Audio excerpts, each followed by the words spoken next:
Okay, we're continuing with the adjourned annual town meeting in the town of Berlin. And we pick up with the articles which were arranged to be taken up this evening with Article 33, the Wheat Fire Chief Statute.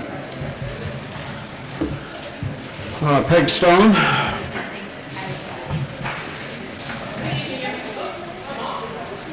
You're off. Better. Thank you. Good evening, everyone. I'm Peg Stone. For those who have come back for the second night, thank you for coming back for the second nights. Thank you for showing up. Appreciate your support. So I'm here to talk to you about weak versus strong chief. I don't want to take up too much of your time. There's been a lot of discussion on this. There was quite a bit on Facebook today where it had the definitions of strong and weak chief, and I'm glad that those are out there because there was definitely some misinterpretation of what those items were. But you begrudged me a few minutes. I want to tell you why I brought this to the floor. It never was, nor will it ever will be, the amount of calls that fire should or should not have gone on back in 2005 or 2010. It was, or nor will it ever be, as thought by some, a power play by the selectmen. The former chief did do a great job at uniting fire and EMS, and he did a great job on completing the tasks that were presented to him by MRI. In my opinion, towards the end, it was not working. As some of you may or may not know, the complete board voted 3-0 not to renew the former chief's new contract, which was proposed by Tom Andrew for his current salary and additional vacation time. Shortly after that, I had started to work with the former chief and would ask him about a list of personnel that was presented to me for people that were let go from the department. And when I would ask him, I would often hear, "I'm strong chief, I'll do what I want." When these people were sent a letter for this dismissal, I had asked if they had given the option, if they were given the option for a hearing, because it's required by law. The retort that I got was, well, I didn't tell them they had the right to one, but if they asked, I'd give them one. To me, I'm thinking, if you don't know you can have a hearing, why would you ask? The budget, as you heard last night, the budget's in a bit of a disarray from last year. There were several items that were 2018 items that showed up, or bills that showed up that should have been paid for. But as I watched the email traffic go back and forth between our town accountant and the chief, the response was, "Oh, I guess I missed it." There was also, we had sent the budget back 3 times for the fire because we thought it was high. About a week and a half before the fire chief resigned, he presented us his budget, but also included in the budget was an employment contract that we didn't know about and that we didn't authorize the former chief to go to town council to talk about it. So we thought that it wasn't valid, but for every item that we could find that said it wasn't valid, we would find one that was valid. We went to town council, and sure enough, they came back and said, no, it was an invalid contract. And one of the quotes by town council was, we should remove him immediately before he could pull another stunt like that. It was about at that time that I had had enough and thought, oversight is needed. Well, there's a woman in the audience, I don't know where she is, oh, I found her, there you go, who suggested that I get in touch with the fire department and ask them their feelings about strong and weak chief. So I took her advice, and off I went. I went to Interim Chief Jim Concannon. He and I had a wonderful conversation. He entertained me for probably about an hour, and we talked about a variety of things, and I asked his permission to go to the department and talk to them openly and honestly. I won't tell you, as I stated before, who I talked to, and I won't tell you what they said. That's confidential, and like an executive session, only those in the meeting are privy to what was said. The firefighters I spoke with agreed that things had improved since the change in interim Chief Kincannon and interim Deputy Chief Jamie Desertol. I always have trouble with his name. There was more communication that was going on within the department. There was more involvement. There was more community involvement. I had talked to a couple of seniors in town, and they had concerns that when it was time to change their batteries for the smoke detector, they couldn't reach it. So I reached out to Jim, and he said, hey, if that ever happens, have them call Council on Aging, and we'll go up, and we'll take care of them. That type of community involvement had never existed before. The pride that was there had come back with full force. The people that were let go were coming back, and were coming back slowly. There's open dialogue now between the Board of Selectmen, Finance, Town Accountant, whether it's questions on the budget or whether it's questions on process. That never happened before. I can tell you that things are different with the current management of the fire department, but I cannot promise you that it would be the same, whether we stay with strong chief or whether we move to weak chief. I had asked MRI, who's our consulting firm, what they felt. And the gentleman that I spoke with said that he was a strong chief and he was also a charter chief and he could care less. He worked with the people in the town that he needed to work with to get the job done. But he wasn't so sure of the impact on the potential applicants that had already put their name in to become our fire chief. My hope is that the policies and communication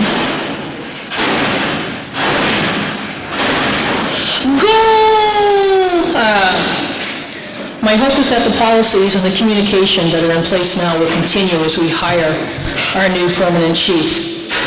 I can promise you that as long as I'm your selectman, I'll be watching. In the event that it was a bad match, well, we'll move to take action. But please know that it will take time and it may cost the town money.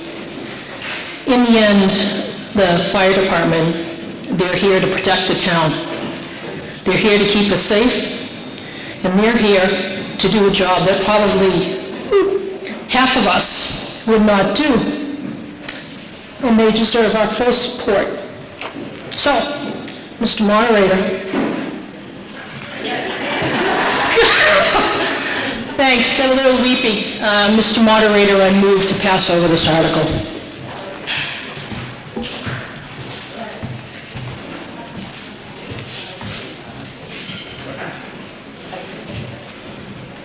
Motion made and seconded to pass over Article 33. Anything to be said on the motion to pass over? Walter Bickford.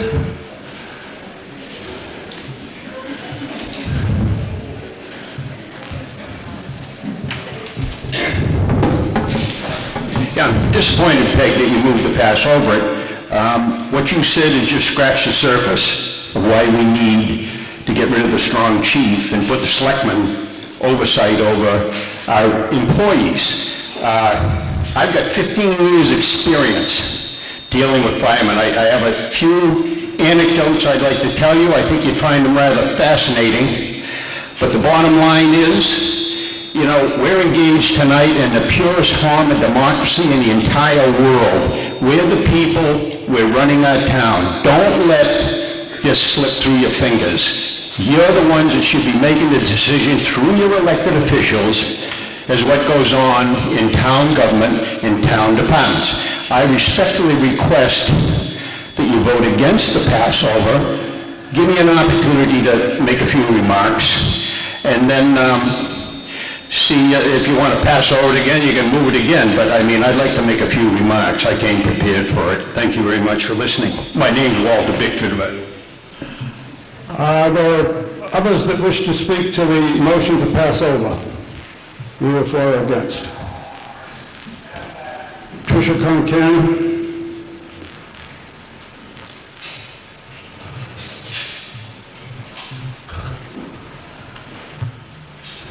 Tricia Concannon. I live at 79 South Street, and I am the wife of the current interim chief. And first of all, I want to thank Peg very much for doing due diligence on what I asked her to do. This is a very important personal issue for me. My husband's been on the fire department for 10 years. He was just named interim chief back in March. And I absolutely, positively agree 100% that we should pass over this article. And thank you. Others that wish to speak?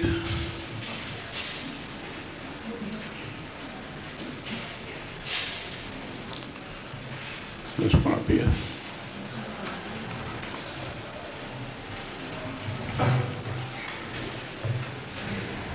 Hi, Tamara Amadon, I need to 211... get closer to the microphone, please. Oh, God. Tamara Amadon, 211 Pleasant Street. I have a question, not information to contribute.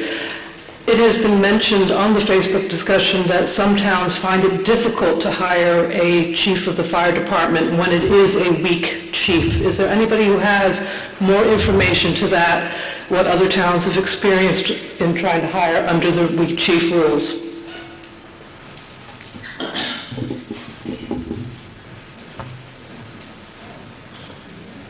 Knock Roads?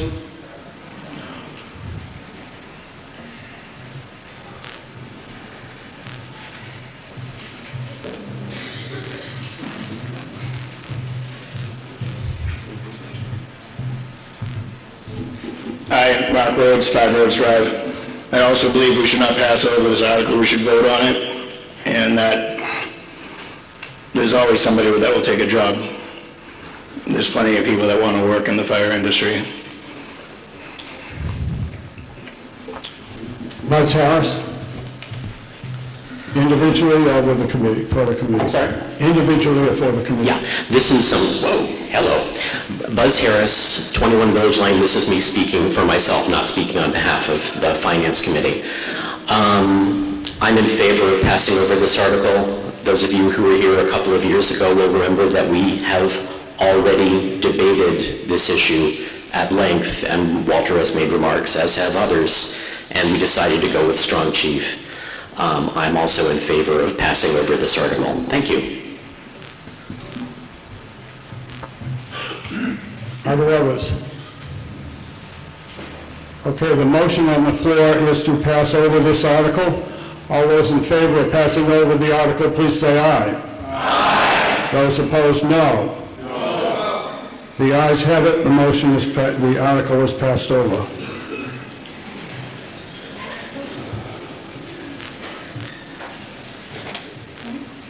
Article 34, change the tax collector demand fee. So motion out of Article 4. Dennis Fairbank, tax collector. Before I get started, last night, those of you who were here, there was a question about how much stabilization could be put in and how you go about doing it. Did you guys look into it? Sorry. Okay. It's unlimited. You can put as much money in stabilization that you want. That's a result of the Modernization Act. Before, it used to be 10% of the fallen fair market price, is that the right term, of the town, which is in the millions, so it was still a lot of money that you could put in stabilization. Mr. Moderator, I move that the town charge for each written demand issued by the collector a fee of $15 to be added to and collected as part of the tax, as authorized by Massachusetts General Law, Chapter 60, Section 15, effective as of July 1st, 2019.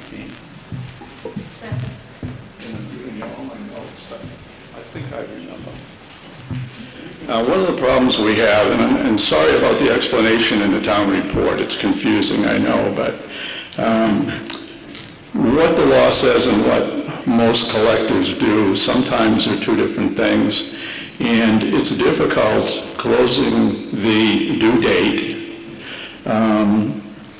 especially with new electronic payments, etc., and returning checks that are late takes a lot of work. Motor vehicle income, the big one's about $468,000, comes out in the spring. It's a lot of work. And you get little $20, $30, $40 payments, as opposed to real estate where the big $4,000 or $5,000 checks come in. So the effort to take care of payments that come in late if you went by the law, is incredible. So one of the things that the towns at school have recommended, and they're going that way, is to up the fee for being late for motor vehicle payments to $15. And the reason is, once the amount is at $15 or more, the tax collector cannot waive the interest or waive the demand or waive both. And it automatically puts it at $15.01 if that's what the interest is. The other thing that happens is if you have a Cadillac and someone has a Volkswagen, you might go over that $15 and we can't abate it, not abate it, but forgive it as the tax collector. And it's not fair that some people get away with it and some don't. So one of the things that this will do is cut down on the amount of past due amounts. And I think it's on my notes. But out of 468,000, we've still got to collect 429 accounts right now that are past due, and they only generate $78,000. So it's just a lot of work. This will alleviate it normally in the second year. So if you approve this amount, the first year they'll be in the office complaining. The second year, they don't want to pay the $15, and they'll up the collection efforts. Motor vehicles are kind of tough, but we're also, if we get you to pay, keeping you away from the deputy collector. And the minute it goes to the deputy collector, it's out of our hands. You have to pay them, or you won't get your license renewed, you won't get your registrations renewed, and the amount you're going to pay is amazing. We still have people that come in and they're paying bills from 2013 and 14, and what was a $75 bill is now $600-700 before they can register their cars. Also, more people that move out of state try to game and try to, avoid paying.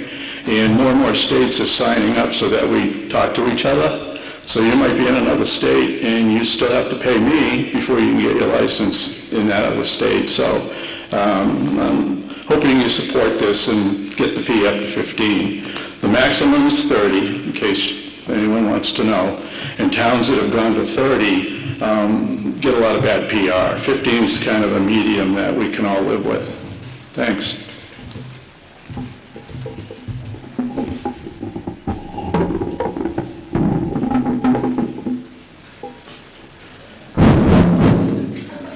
Did I forget to do that?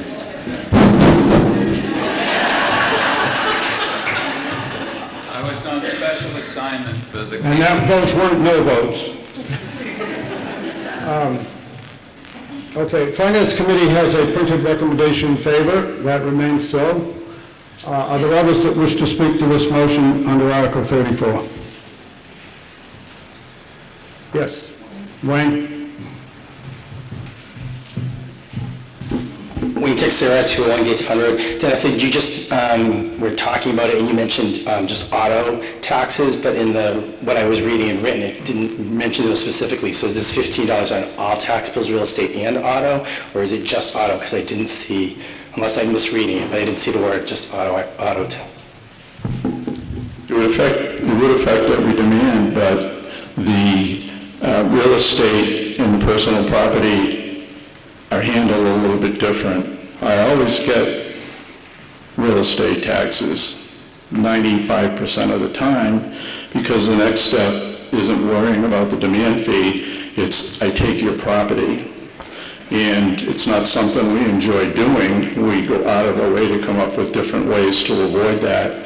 But reality is that's the penalty for not paying real estate. Personal property tax is a real problem up until the Modernization Act, and you're going to hear a lot about Modernization Act. It solved a lot of problems, is nobody paid them in places like the mall, the jewelry people, the whatever. So collecting it where you don't have a lien is a problem. The demand doesn't matter, it's put on. They're not going to pay it anyhow. But now we can take them to small claim court, and there's special fees for affording to go after little amounts, because a lot of these bills are small. Any others? If not, I'll ask you to vote. The motion is in the same terms as the article for a $15 fee.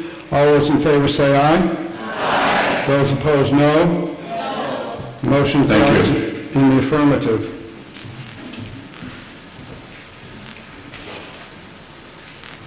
Article 35 is an article to amend the zoning bylaw in the senior residential development section. As it appeared in the town report, there was a slight mistake made in this thing in our production of the town report. You have the little paper that you got when you came in last night or perhaps tonight, and on the back of that on the bottom, it's Article 38, and that's written out the way that it's supposed to be, so that you'll be prepared to deal with this. Ron Gavosco of the Planning Board. I move to amend the zoning bylaw, Section 720, Senior Residential Development, by eliminating 723.2B as shown in strike-through and changing 723.2C to 723.2B as shown below in strike-through and bold type.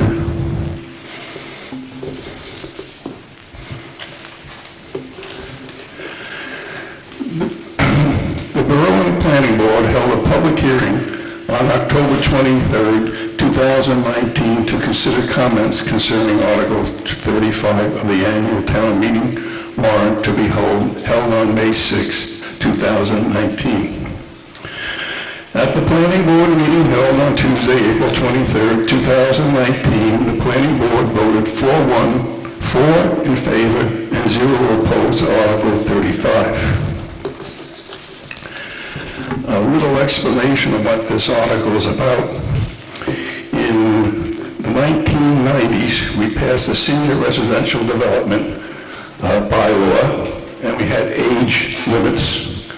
We had an age that at least one person had to be age 55 or older, and no one under 18 could be a full-time resident. Then in the early 2000s, we wanted to make sure that we were above board or above our heads on affordable housing. And we passed a affordable housing bylaw wherein 15% of each new development had to have affordable housing. We just discovered that in order to be called affordable housing, the state has a requirement that you can't have an age restriction. You can't prohibit children from living in housing. So therefore, we had a conflict between what we had for affordable housing and what we had for senior residential development. This article will eliminate the restriction for children under 18 living in a senior residential development. Ron, I need your motion. You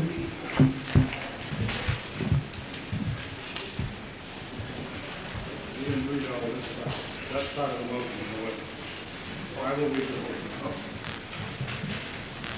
I'm going to read through the whole motion, which includes all of the business with the strike-through, and I'll be patient with us. We really need to do this just because the mistake we had in the printed warrant. I move to amend the zoning bylaw, Section 720, Senior Residential Development, by eliminating 723.2B as shown below in strike-through and changing 723.2C to 723.2B as shown below in strike-through and in bold type. 732.2, occupancy restriction. The following provisions are intended to ensure that the dwelling units in an SRD are used as residences for persons of age 55 or older, and older. A, each unit in an SRD shall be occupied by at least one person 55 years of age or older. Then the strike-through section B, children under age 18 may not reside in a dwelling unit in an SRD for more than 6 months in any 9-month period. And then the former section C, which now becomes B, in the event of the death of the qualifying owner-occupants of a unit or foreclosure or other involuntary transfer of a unit in an SRD, a 2-year exemption shall be allowed for transfer of the unit to another eligible household. And that is understood by the maker of the motion and the seconder. Okay, others that wish to speak to this motion? Yes, Cliff.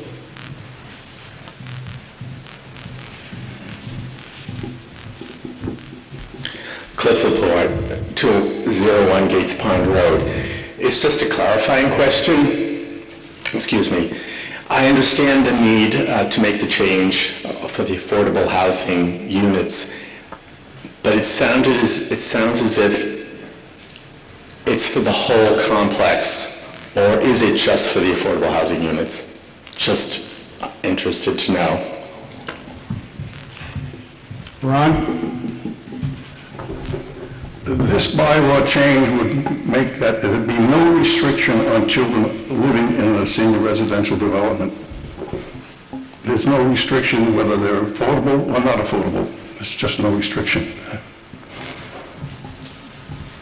Are there others that wish to speak to this? Yes.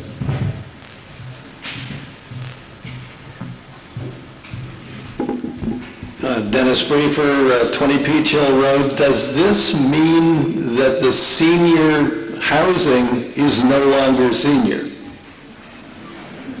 It's not all senior housing, but it's the one that is, the ones that are established under the SRD section in the bylaw. Will that include the proposed new senior housing? It would if that passes.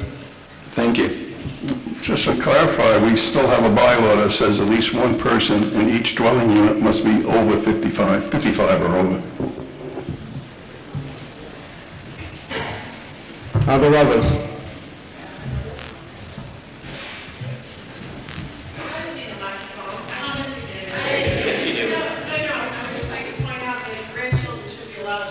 Wait a minute, right, you've got to come to the microphone to speak.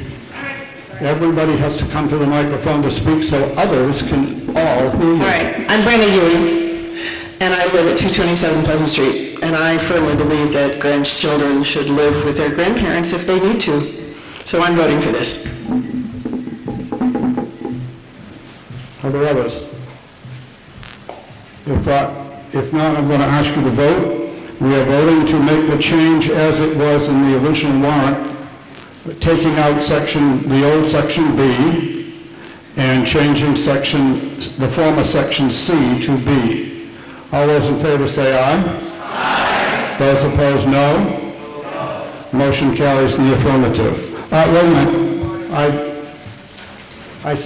Can I please see the hands for the noes?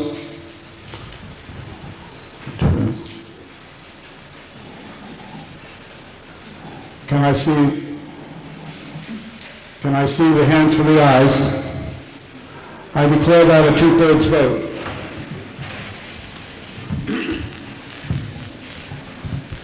Lisa.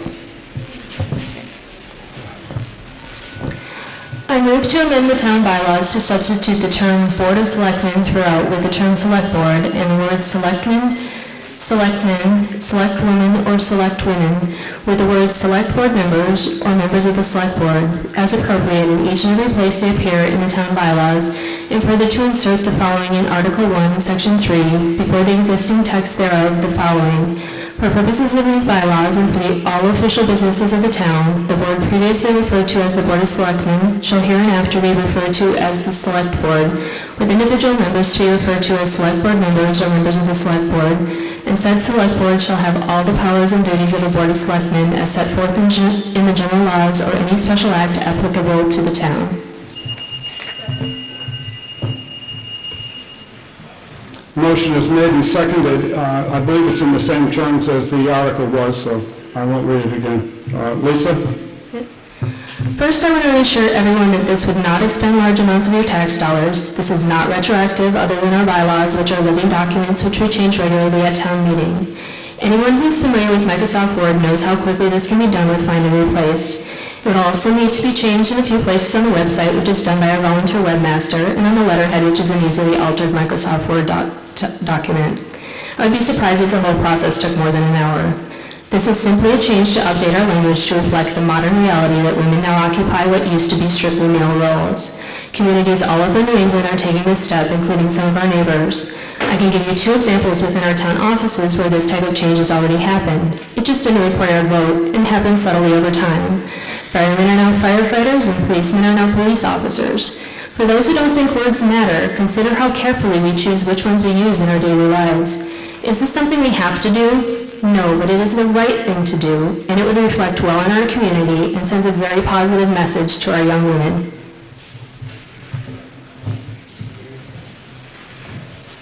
Others that wish to speak? Brenna? Let's see, get up here. Who else is, somebody over here, yeah.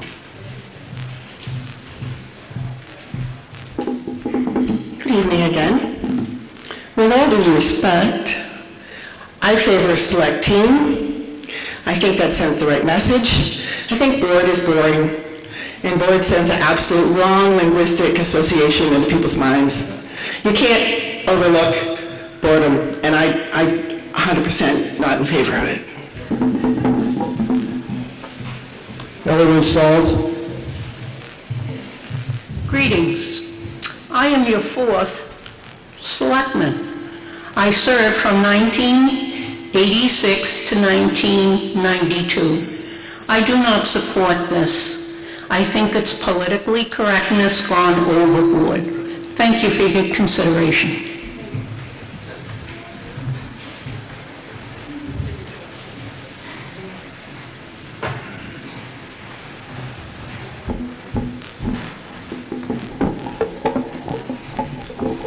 Sorry, I think I'm the shortest speaker so far.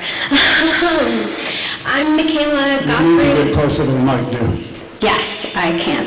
Thank you. I'm Michaela Godfrey. I live at 81 Village Court, and I want to say that it's an amazing motion, and I fully support it, not only for women, but also for non-binary people, of which I am. Hi.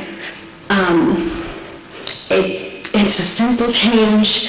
It's not going to negatively impact anything that I can think of, that the committee has thought of. It's all a positive change.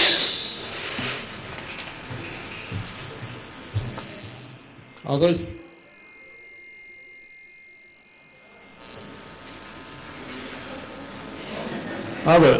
Others that want to speak?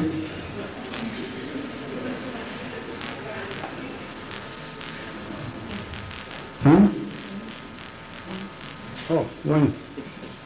Oh, I can look at by you all the time.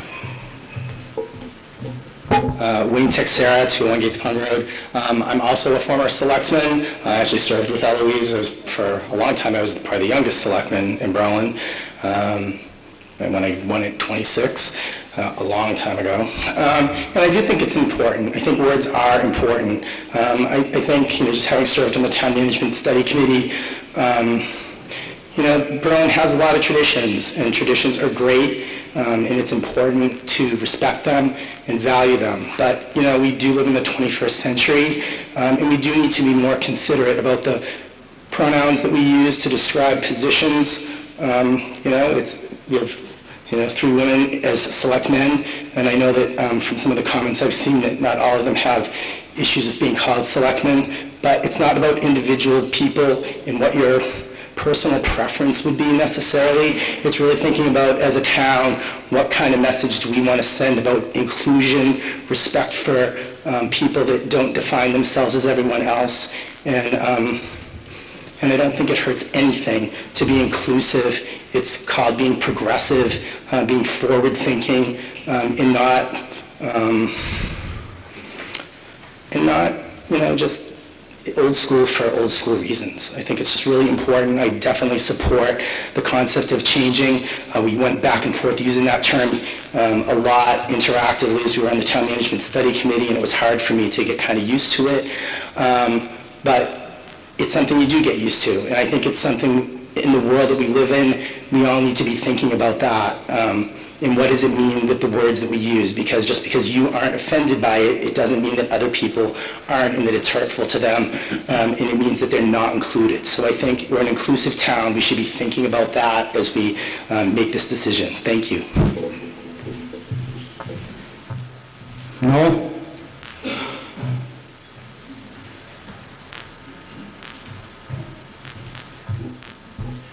Noah Rosenberg, 21 Village Lane. I also want to point out that the Board of Selectmen was named when women couldn't even vote, let alone serve on the Board of Selectmen.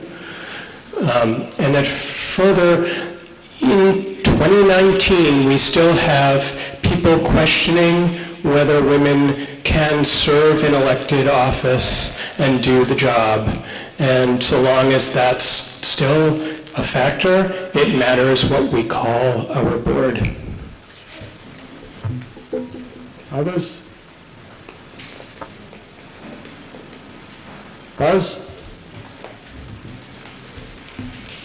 Hi, Buzz Harris, 21 Village Lane. This is again me speaking for myself. I was curious to see how common this change has been around the Commonwealth. I couldn't find a comprehensive list one way or the other, but I did a quick Google search, and I won't go through all the names of the towns and cities that have done it, because there are a lot, but some that are nearby, relatively speaking: Leicester, Wales, Granville, Windle, Dalton, Northfield, Plainfield, Ipswich, Stockbridge, Stoneham, Reading, Brookline, Longmeadow, Arlington, Deerfield. I've got about 25 more, but I won't bore you with it. Though I will bore you with the last one. The state legislature of the Commonwealth of Massachusetts passed a measure recently to do a similar thing, so that they now use chair instead of chairman and language like that. Thank you.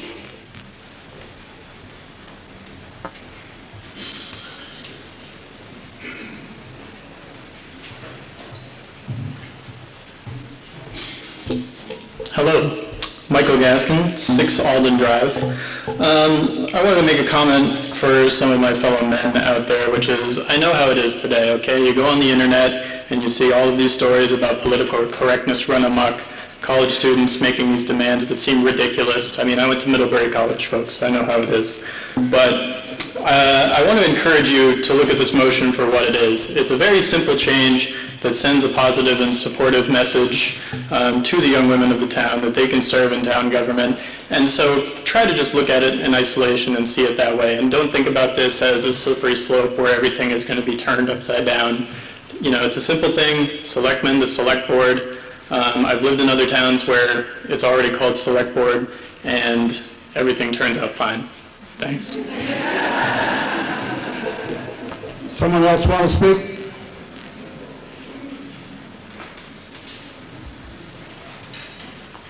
I think we're ready to vote. The motion was in the same terms as the article. I'll ask you to vote. All those in favor say aye. Aye. Those opposed, no. No. The ayes have it.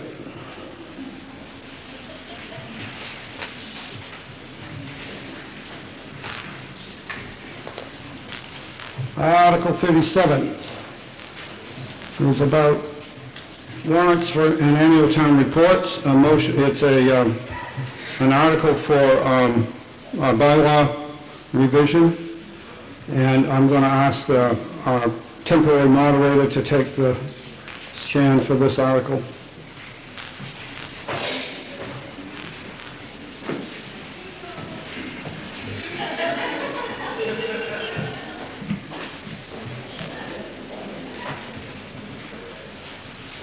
So, good evening. Article 37 is to amend the general bylaw concerning warrants and annual town reports. Do we have a motion in regard to this article?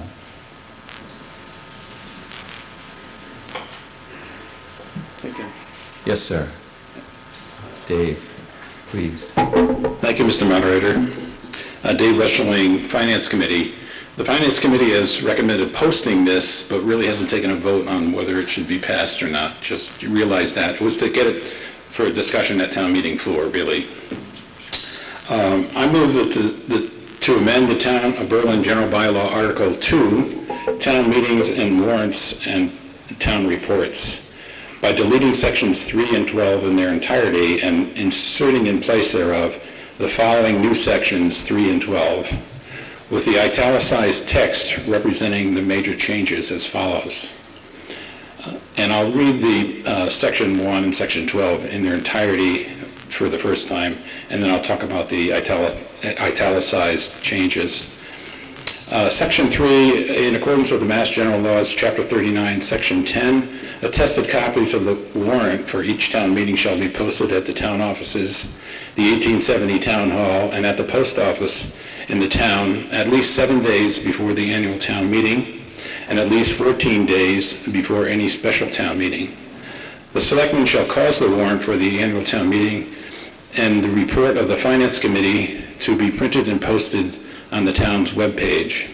At least 5 days prior to the day fixed for the warrant for the annual town meeting, the selectmen shall cause to be delivered or mailed to each voting household in the town a copy of the warrant for said meeting and the report of the Finance Committee. And that did happen for this meeting, but just barely.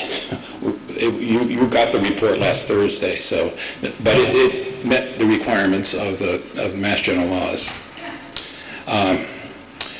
At least 14 days before the day fixed at the warrant of the town meeting, the selectmen shall cause a copy of the articles of the warrant for said meeting to be mailed to each voting household in the town. And I don't know that you met the 14 days this time, but in any case, the selectmen shall, and so that's one section, and the only change there is that the report of the Finance Committee shall be printed and posted on the town webpage. So the annual town meeting warrant and the town meeting, annual town meeting and the report of the Finance Committee shall be posted on the webpage. Section 12, the selectmen shall cause a copy of the annual town report and to be printed and posted on the town webpage for public use, with the printed copies to be made available at the town offices. So let me speak to those two italicized pieces of this. I'm a New Englander. I'm born in New England, and I treasure my town report. So this is my copy. I put my name on it first thing. It's great bedside reading. It's a tradition in the town. It's a tradition here in Berlin. And everyone expects to get this in the mail, as I understand. And so voting this motion, this article down here at town meeting, we would continue to do that, for, I guess, forever, or until somebody else has the fortitude to stand up here and talk about changing it. It's so everyone's comfortable with receiving the town report and getting information about the town.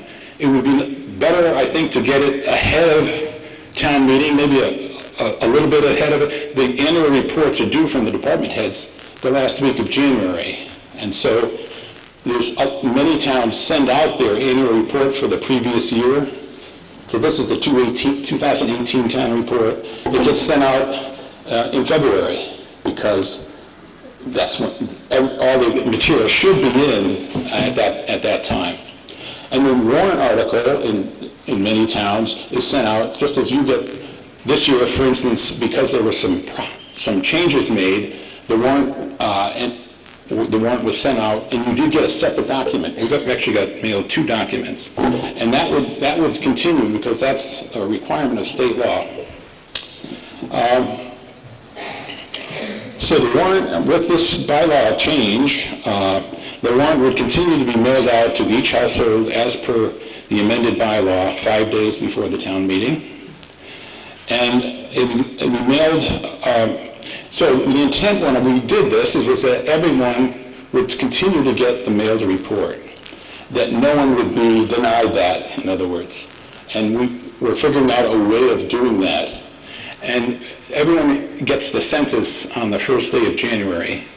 And in that census, there's a blue card about the Agricultural Commission. Would you like to have a community garden? And usually you check off the box or not, and get it back to the town clerk. And we would do the same thing with this. Everyone would continue to get a mailed town report, except for those people that opt out. And so the plans for that, and right now, they're not in the, I have a bylaw amendment where I could put them in the bylaw, but I've talked to the town clerk and people on the town report committee about formulating a method where you could opt out if you wanted to. You would instead get a little postcard that says the town report is now available on the town website in a PDF file, let's say, that you could download and put it on a lot of people have cell phones now, or a laptop, and you then could search it, all right? And you could bring it to this meeting tonight without having to carry the book, and you can make notes on it. You can make copies of it. So you could do a lot of things with a digitized town report that would otherwise not be available. And sometimes we wish that we had them during the budget process, for instance. We wish we had last year's town report on our computers because we had them at our meetings. So anyway, there's a lot of good reasons for doing this. I'll yield the floor to anyone who wants to speak in opposition, but that's the goal. And it's, again, I'll just say it again, when we devised this, and we talked about this, it's not to not mail the town report to everyone who wants it.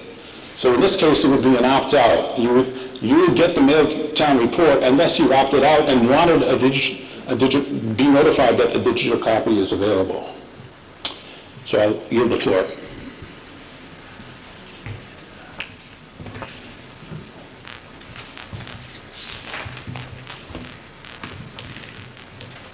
We have a motion. Do we have a second? Second. We have a second. And we've had an explanation. Are there others wishing to speak in regard to Article 37?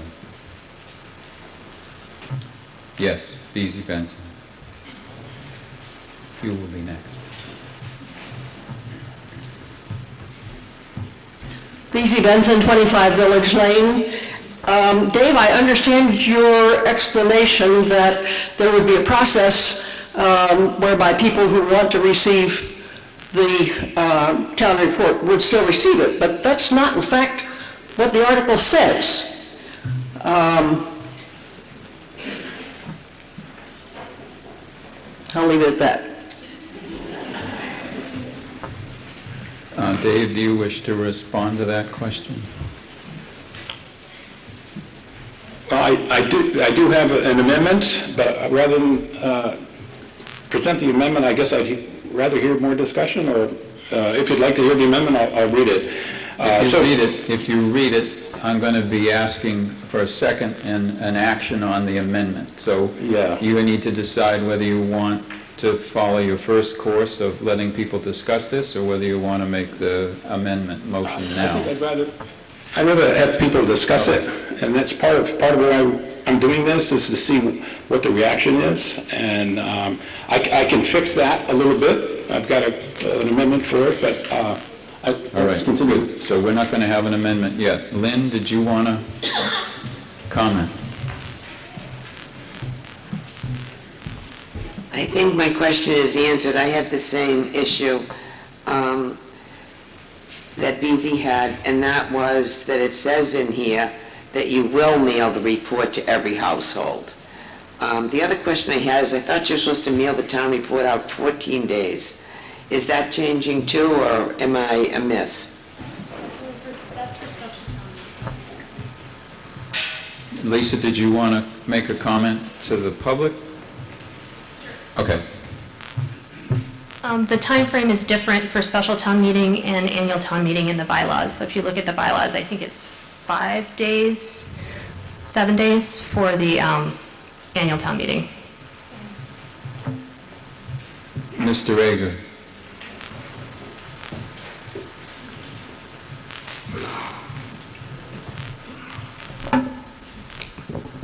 The town report, as we do it in Berlin, is quite different from many other towns today.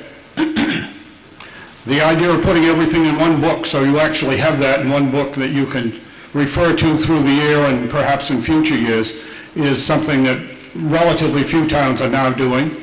And indeed, there are towns that are not printing many town reports at all, and they're just producing a digital copy, and you can read it to your heart's content on your computer screen. Those of you that have a computer screen, of course.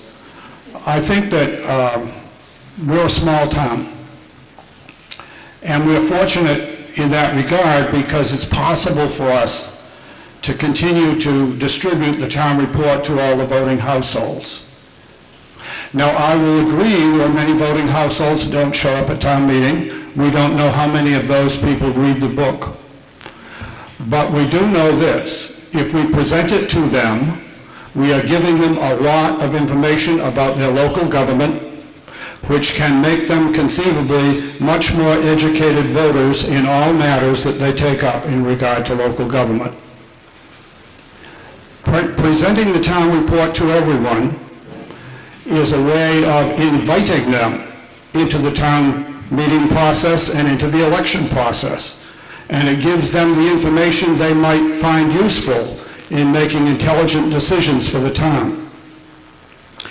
All of that is background, which, if we put it in their hands, it's only their fault if they don't listen. But if they don't get it in their hands, then what they do will be without that information for sure. Now, I say we're somewhat unique in distributing the town report the way we do today, because most towns don't anymore, and certainly a town with 10,000 and 20,000 and 15,000 voters would find it too expensive. Our current expense for this year's book, with its with the postage, is $5,500. Now, you spend millions of dollars in your big budget to do all the things that the town does. And I think $5,500 is a pretty small amount to spend in order to have an informed electorate and to invite all of the voters into greater participation in local government. Yes, I know a lot of them end up in the dump. One of the questions is, do they end up in dump before town meeting and election or after? It's entirely reasonable for it to end up there after. But at this point in time, I just think we're still a small enough town that we can afford to do this, and that the expense that we have is really quite modest in regard to it, and therefore I would urge you simply vote no on this motion.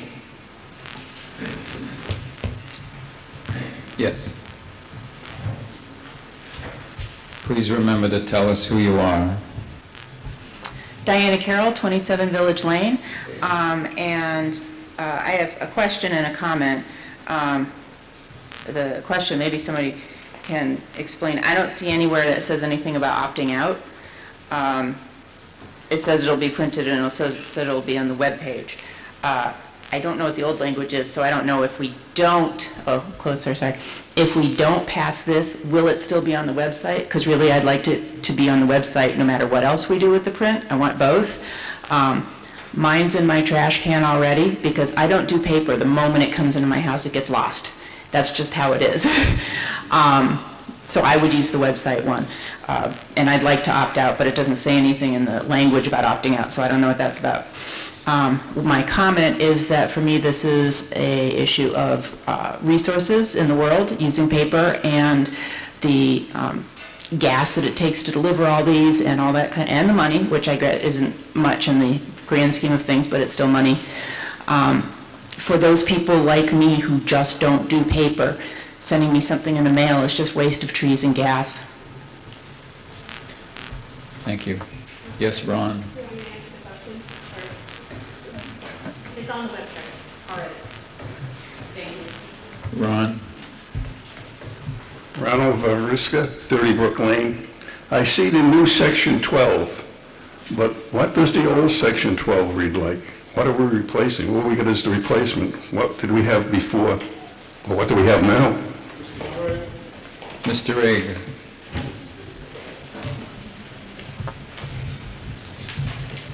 The present Section 12 says, "The selectmen shall cause to be delivered and mailed to each voting household in the town a copy of the annual town report." This is what gives you the right to receive it, everybody to receive their copy. Vote this in, and you will lose that right.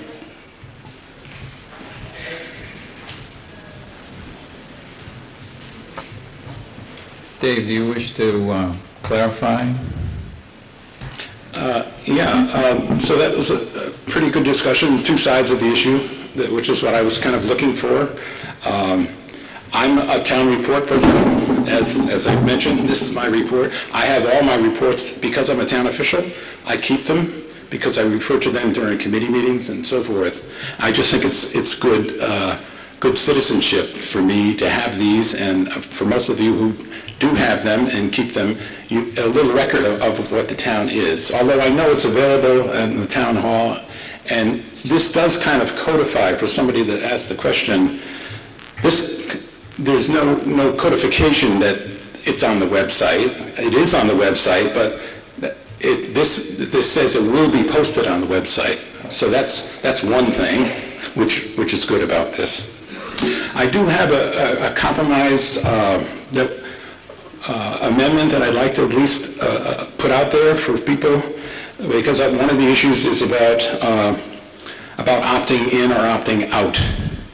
And we had long discussions about this. I've had discussions with many of you in the audience, and I'm sort of leaning towards opting out of it. So it would read this way: after the made available at town offices, so amending section 12, so the selectmen shall cause a copy of the annual report to be printed and posted on the town website for public use. That's pretty important to me, that now it's in our bylaws that it be put on the website, and with printed copies available at town offices, and so this is the amendment, delivered or mailed to each voting household in the town, excepting those households who have opted out of said mailing. And that would occur on your census on January 1st. There'd be a box. You'd have to opt out of the mailing. So you automatically get the mailing till the end of time unless you opt out of it. And the opting out would appear every year. And I suspect the first year... You've made your motion. We can ask for a second, and then we'll let you discuss it. Quick second. All right. So now we have a motion and a second. And the language is to appear after the text that you've got in your warrant article for section 12, and delivered or mailed to each voting household in the town, excepting those households who have opted out of said mailing. Are there those that wish to talk about the amendment? I'll let you, Dave, if you want to make a few more comments. Okay. Lynn.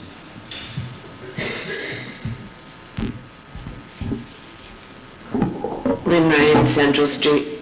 I just would like to know what the cost will be to allow people to opt out. Right now, from what I see, you're doing a bulk mailing, and it just goes to every household. So someone's going to have to go through, and I know we have address labels, but someone's going to have to go through and mail them individually to an individual. What would the difference in cost be? Dave, do you wish to, or do you want to? This is your baby. Thanks. Basically, it would be when the town clerk's office gets these... Excuse me. Yeah, Dave has the floor. Thank you. So when the town clerks would get these pieces of ballots or pieces of paper, like the Agricultural Commission community gardens, you would check that you would not like to receive a mailed copy. And so James Wheeler, our crack computer technologist, would put an X next to so you wouldn't get a mailing label. So it would be a keystrokes at best. I don't think it would be too expensive to do. It would be just as they do for the community gardens. Thank you. Other questions in regard to the amendment? This is to the amendment. Ms. Ewing.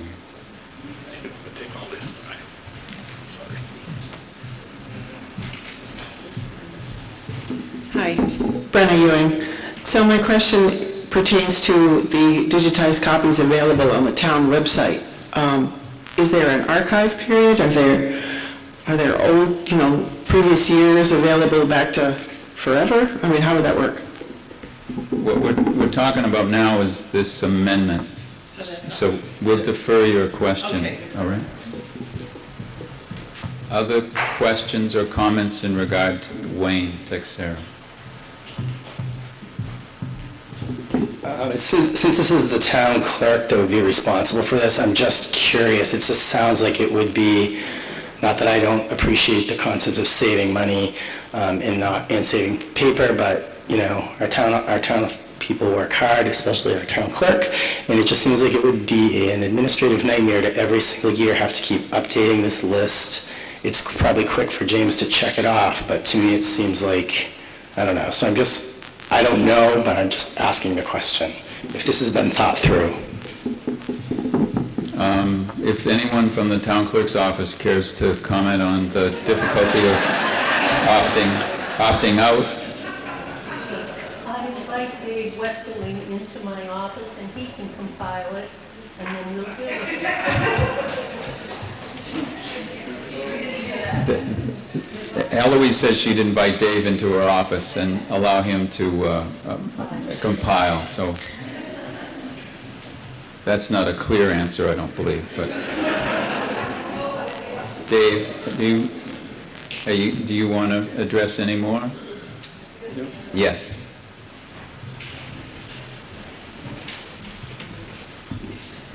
Angela Yildiz, 5 Marlborough Road. I just have a question. So are we still able to get a bulk mailer rate if we have our individual names and addresses on the booklets? It goes to a voting household, is what Eloise says, and then as a result, you'd use your bulk mailing. Is that correct?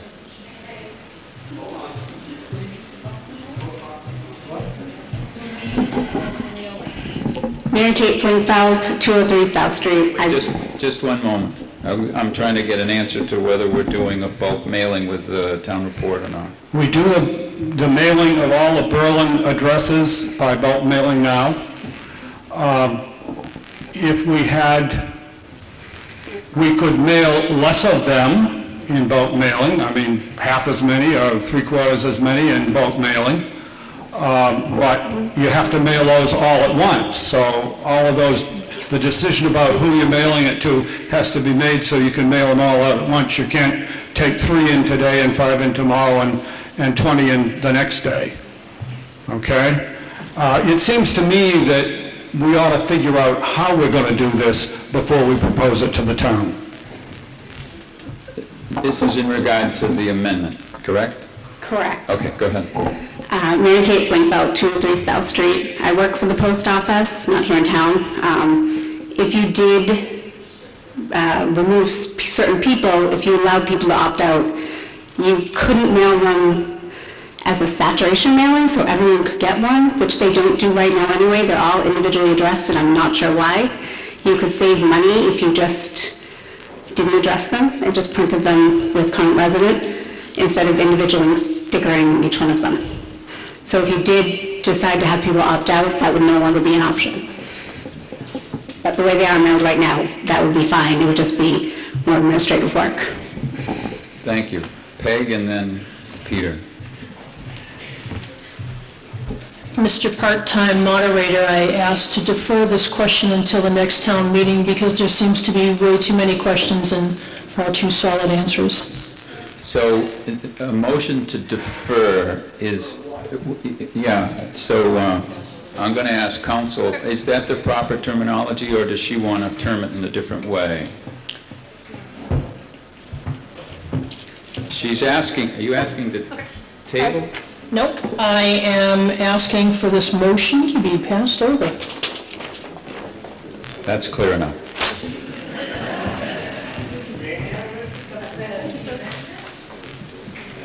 So, we haven't dealt with the amendment yet. Let's do some housekeeping.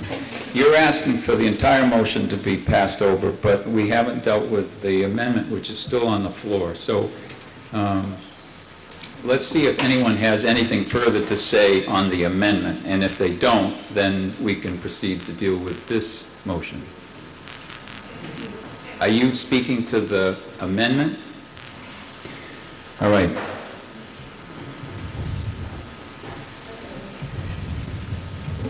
Peter Hoffman, given that we have a long night ahead, I was going to make a motion to call the question, but in light of this turn of events, I make the motion to pass over the amendment, then we can get on to passing over the motion. And can you give me that in written form? And we have a second. Can I make that an IOU? No, I need it.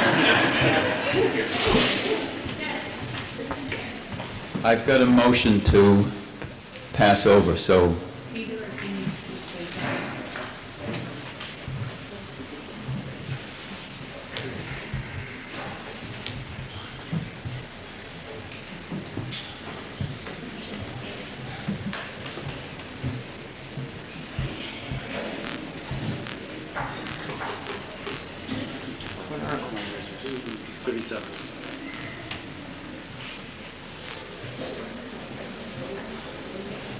My recollection is that this motion is non-debatable. Am I correct, Mr. Counsel?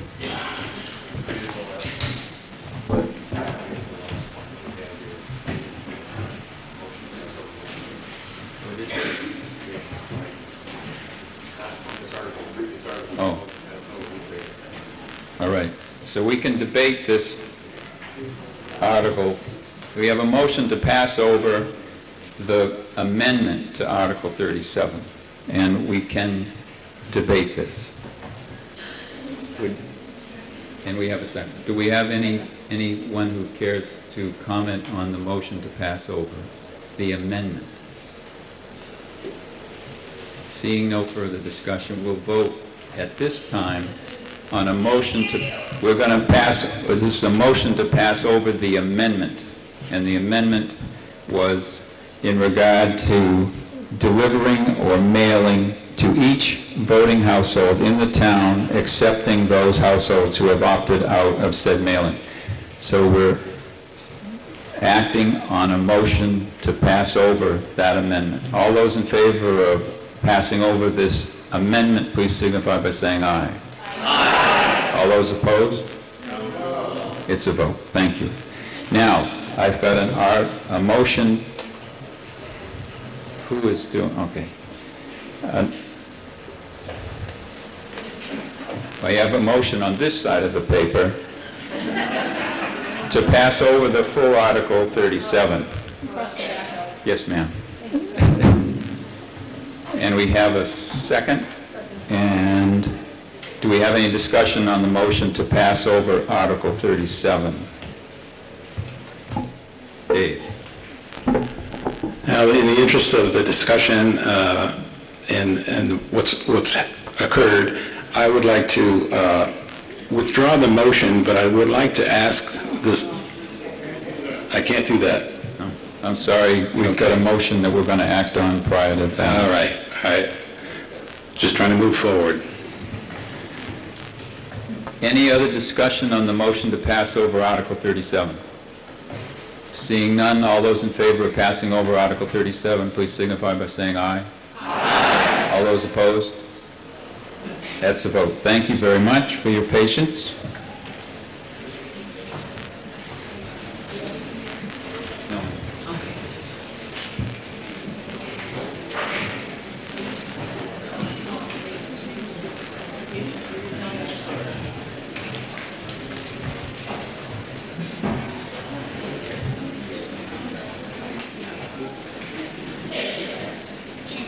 Article 38, to amend the snow removal bylaw.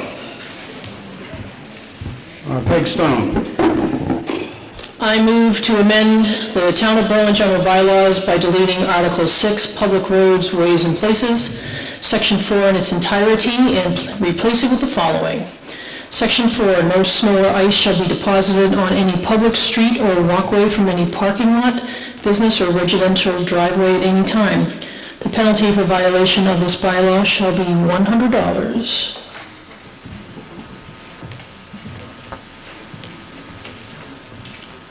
The motion is to amend the Town of Berlin general bylaws by deleting Article 6, Public Roads, Ways and Places, Section 4 in its entirety and replacing it with the following.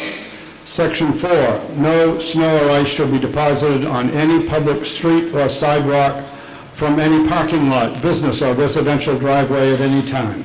The penalty for violation of this bylaw shall be $100.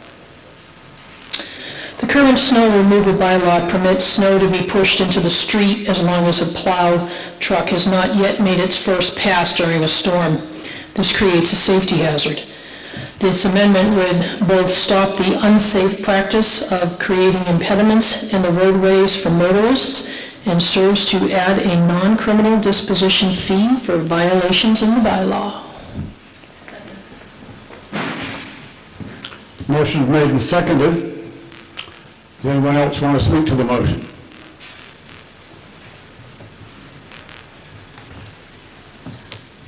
Hearing no one, I'll ask you to vote.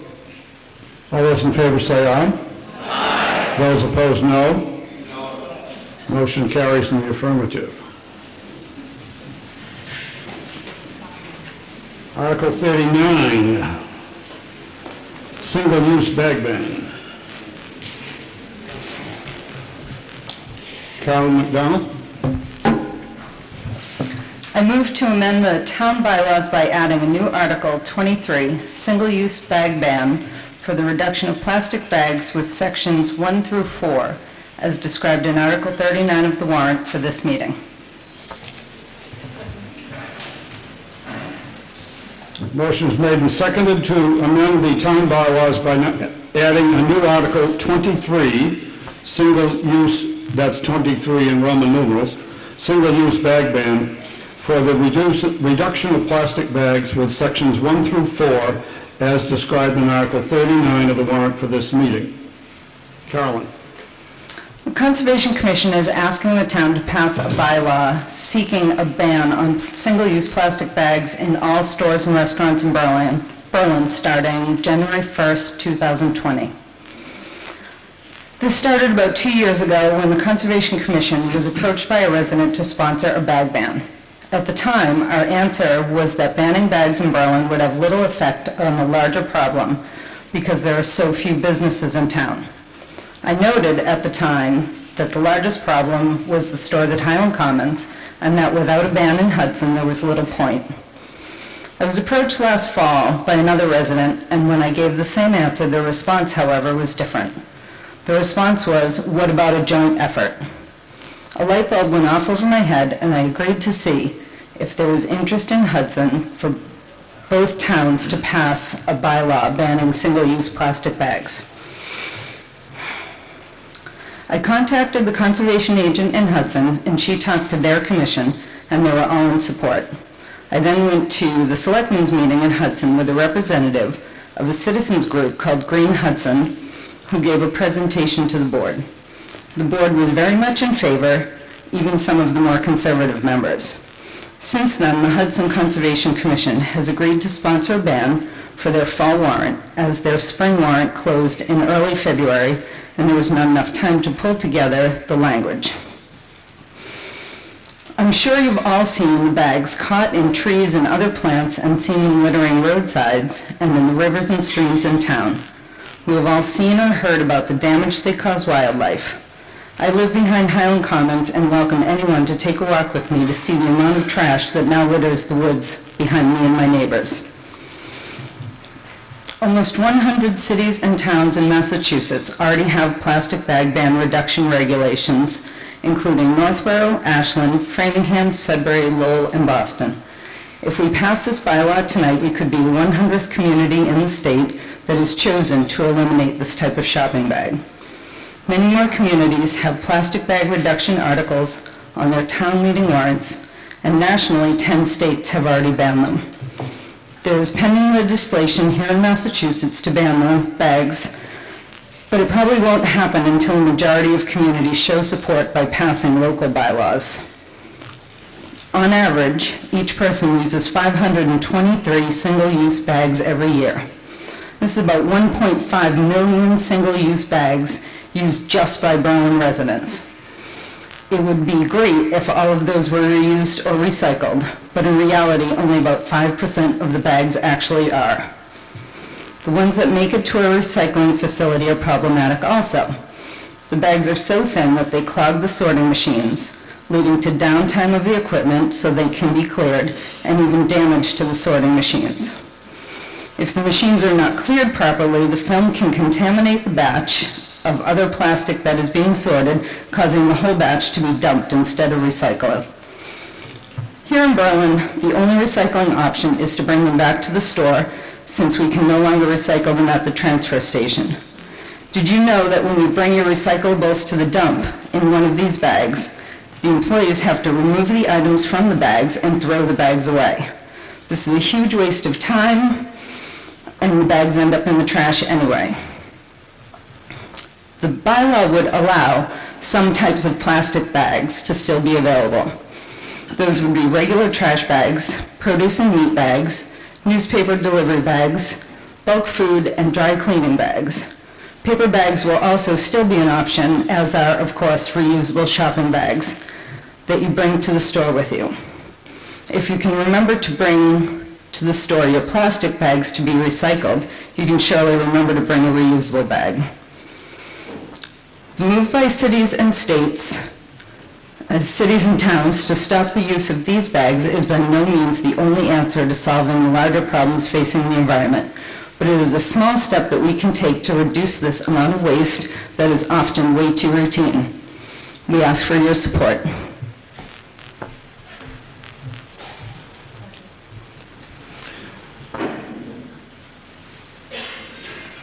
Are there others that wish to speak on this motion?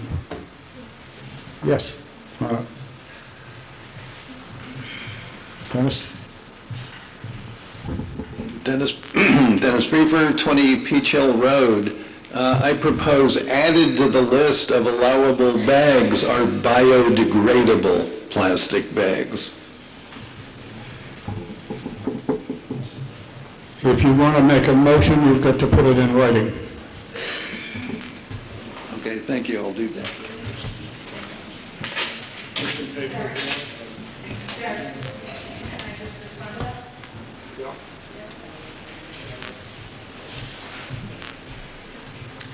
Biodegradable plastic bags are actually not banned, so no motion necessary. Thank you. Yes.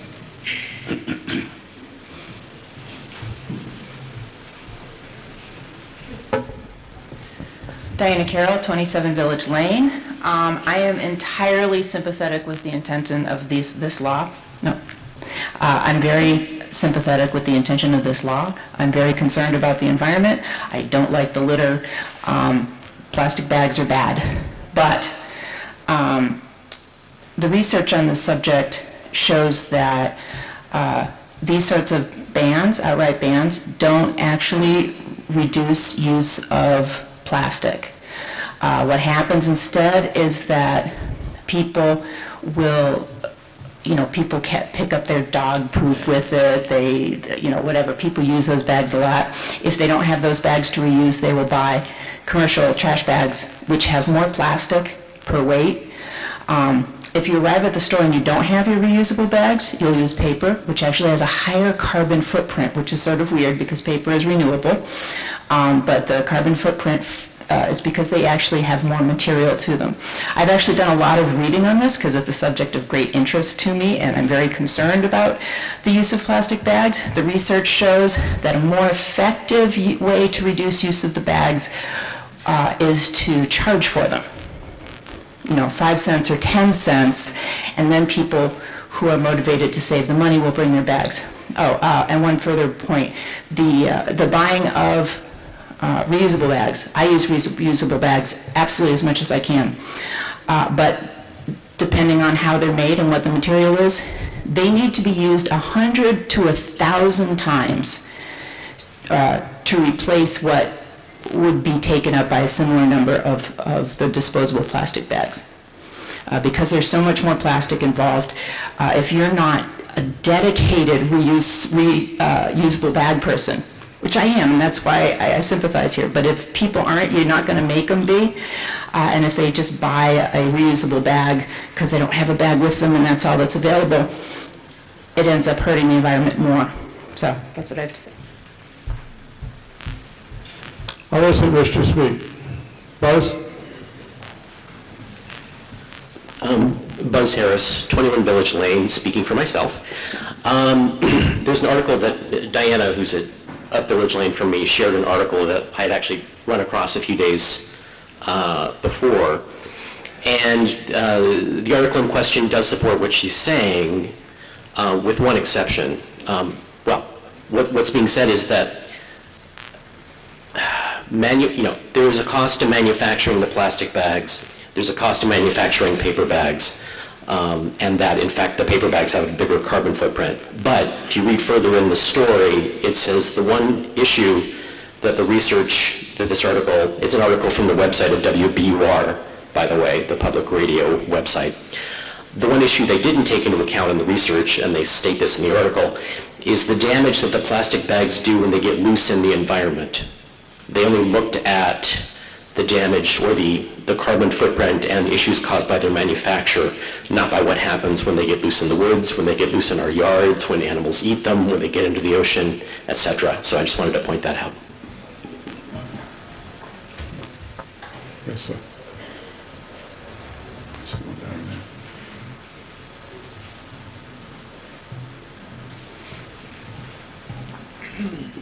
there. Hello again. Michael Gaskins, 6 Alden Drive. I think the past two speakers have made some excellent points. I also wanted to contribute an unscientific observation, which is that during the recent town cleanup day, while working down on the south end of Pleasant Street, I actually did not find any empty plastic bags in the course of that effort. It seems to me that the worst litter scourges affecting our town would be Fireball and Smirnoff nips, Dunkin' Donuts cups, and Bud Light cans. And I think we've already tried the strategy of charging 5 or 10 cents to, discourage people from not returning those, but it certainly seems to be a pernicious and difficult problem to solve. Thanks.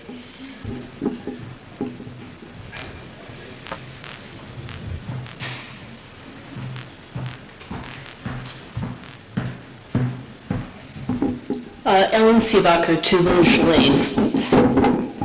In addition to Diana's very good points, I have concerns personally about banning the use of plastic bags for restaurants. I go to take out food from places like 110 Grill, which is in Berlin, and I don't know if any of you have ever taken out a bunch of food and had it spill all over your car or all over your clothes. But I'm a regular user of reusable bags, and none of them work quite as well as the plastic bags that the restaurant give you to hold your food. So as I read this, those would be banned, and that concerns me. Are there others?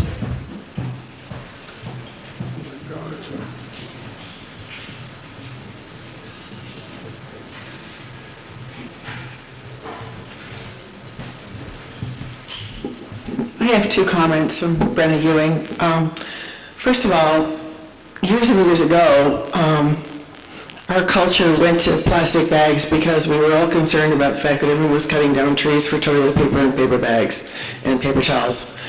And we saved a lot of forests. Now we're going to ban plastic bags and we're going to start cutting down the trees again. I don't think we have figured out what we should be doing here. And so I think we should pass over this, and I don't know what the procedure is to ask that we pass over this question. What do I do?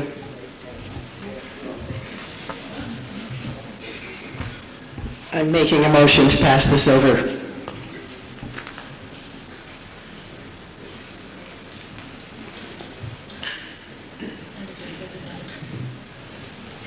Second to the motion to pass over.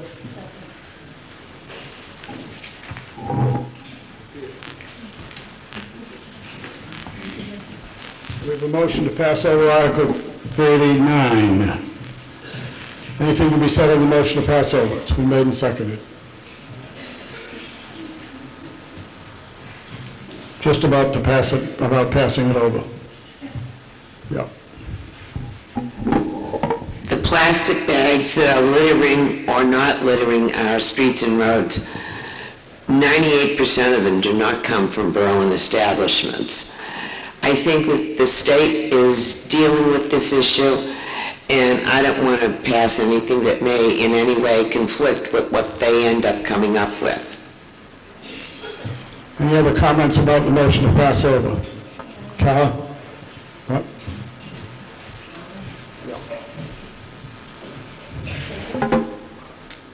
I would ask that we don't pass it over. I think there's more discussion to be had, and I would like to address Lynn's point and some other points that were made, and this motion to pass over stops that opportunity. Thank you. Sharon?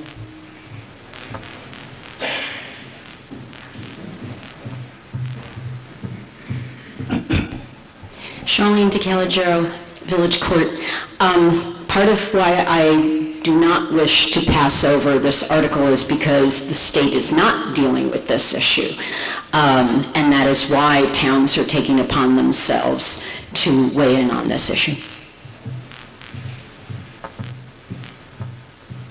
Any others that wish to?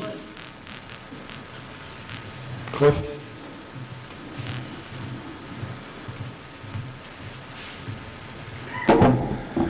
Cliff Laporte to 01 Gates Pond Road.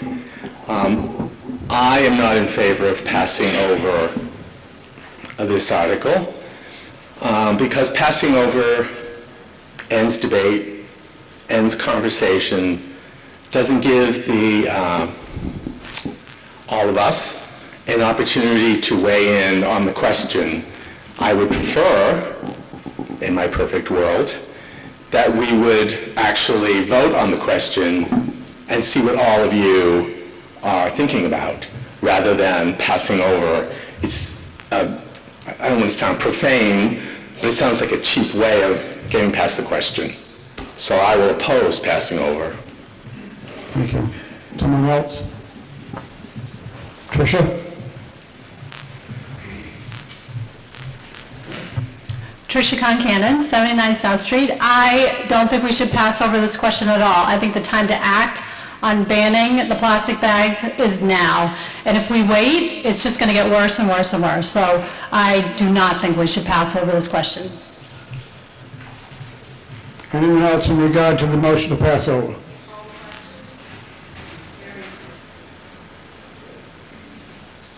Peter?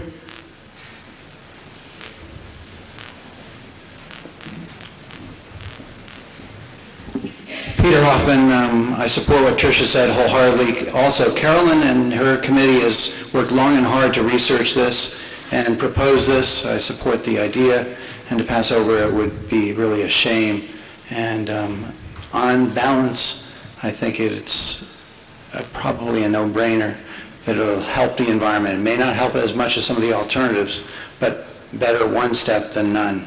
And I recommend that we oppose passing over it. Thank you. Can we now vote in regard to passing over? Thank you. All those in favor of passing over Article 39, say aye. Aye. Those opposed, say no. No. We will go back to the discussion of the original motion that was made under Article 39. Does anybody else need to talk about the plastic bag ban? Liz?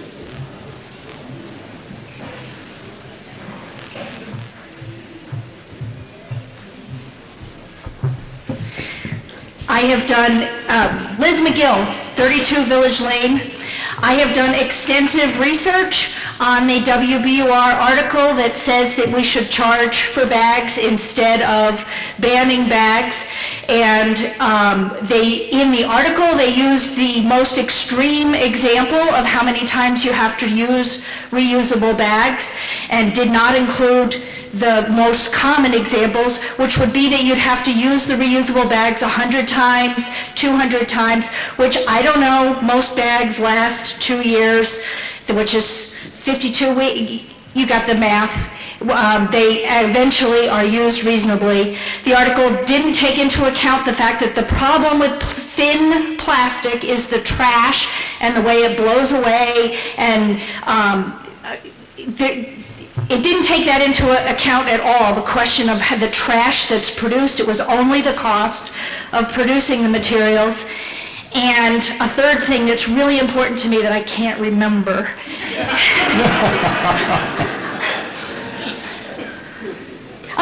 And when it had no evidence about the question of charging. It only said at the end of the article, I think it's better if we charge for bags rather than ban the bags.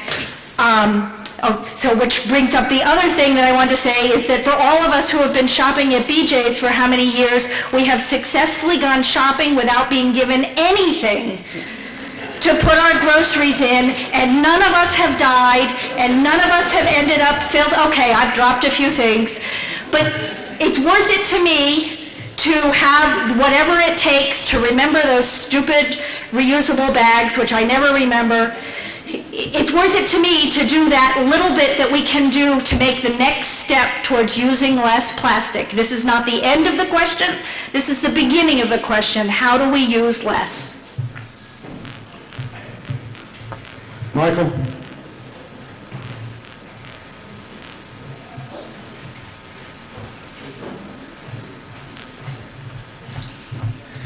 MJ State East 35 Carter Street. I usually attempt brevity here, but I fear maybe not quite as brief as I normally am. So more relevant than my address in town is I manage the Trails End Corner Store and gas station in Concord, Massachusetts, and am heavily involved with the sister business, the restaurant there. Concord is a town that has banned single-use plastic bags and has some other environmental things I won't go into, but I can't speak to how the businesses ran before the ban. I started managing it after the ban was in place. Most of Berlin's businesses are fairly small, as are Concord's. There are some larger ones, so thinking about how this affects you at a grocery store or something is a little bit different, but as far as small businesses, it's not really a huge impact. I frequently am stopping at other gas stations and convenience stores. Many don't really use plastic bags to begin with, whether or not the town bans them or not. Most of my customers will not even bother with a bag unless it is absolutely necessary. I don't generally see too much in the way of problems at the restaurant either in terms of the carry-out bags we have. I mean, I suppose with any sort of bag, you want a certain level of thickness so that, things aren't spilling out. But about the only time I really wish, I had a plastic bag to give someone is every once in a while a customer will come in and, their child is throwing up and they want something to put that in. And paper bag is not really as good there, but as far as, say, 98% of the business interactions I would expect to see in Berlin with this ban in place, I don't think it will really be much of an impact as far as disrupting people's everyday, interactions. It will have more of an impact if it goes in Hudson, and I'm not really speaking to whether or not this is better for the environment or not, but this isn't really a hassle, people. Thank you. Shirley?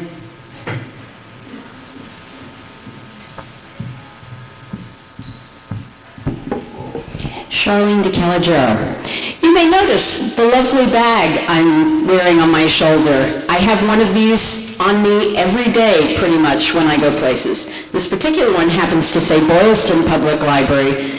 I promise I also use the Berlin Public Library. So one of the things I appreciate actually about Berlin and about all of you being here tonight is that I think we believe in taking responsibility. And I think that is what this article is about. Free single-use bags are not free. I realize it's an inconvenience to learn to get the habit of keeping one of these in your hall on a hook or in your car. I have a whole pile of them in my car. But I also think about the inconvenience of myself or my neighbors getting cancer. Plastic is persistent for hundreds and possibly thousands of years in the environment. A study came out recently. Some scientists were curious to know about how much plastic there is actually in the air.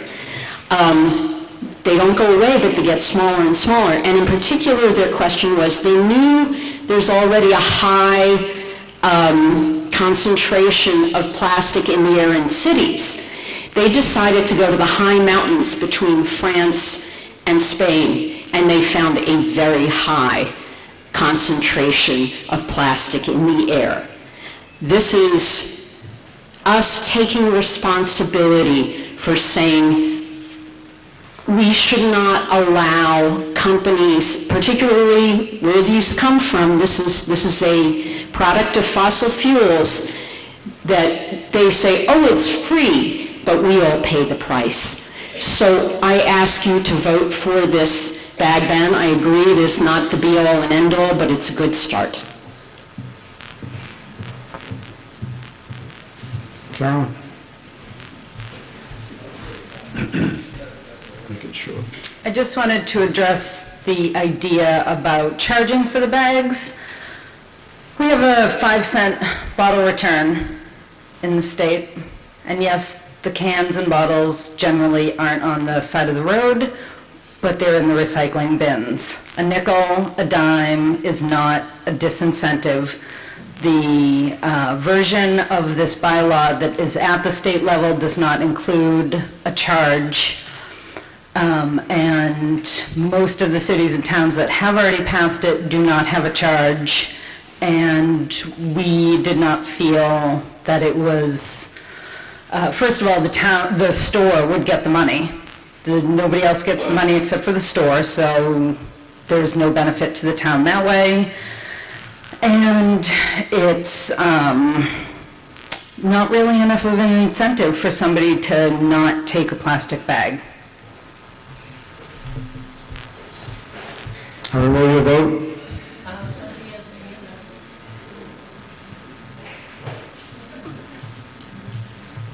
AJ? Thank you, Mr. Moderator. AJ Moses, 87 South Street, and I promised myself I would not You need get to up get here. closer to the mic. So, but the way I see it, every journey begins with the first step. And the amount of single-use plastic goes far, far beyond these bags. And we need to get people thinking about not only reducing their use of these single-use plastic bags, but other single-use plastic as well. I also read the study that took place between France and Spain, where at these high mountain elevations, the level of plastic particles in the air was virtually the same as it was in the cities. I'm a certified scuba diver. In fact, I have an advanced open water certification, and I have seen plastic bags at 60 and 70 feet. And I've seen plastic bags. I was just out in Arches National Park. We hiked about 4.5 miles into a blind canyon, and on that hike, nearly to the end, there was a small swamp, there was water in the desert, there was all kinds of life, and a plastic bag floating in the swamp. And one of us waded out, it wasn't me, as a group leader waded out, and plucked that plastic bag out of the swamp. It was over 4 miles from the road. These things are everywhere, and we need to start somewhere to reduce our use of single-use plastic. The bag, there are so many other alternatives. The bag is an excellent place to start. Thank you very much.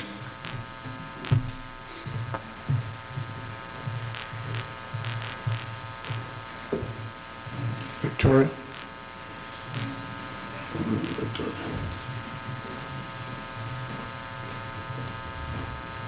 Hi, Carol Leary, Randall Road. Turn the mic up toward you. Carol Leary, Randall Road. I'd like to thank Carolyn and the Conservation Commission for placing this in front of us. My question to you, however, is we just voted for $100 fine to push the snow into the road, yet the fine that you're asking is a warning for the first offense.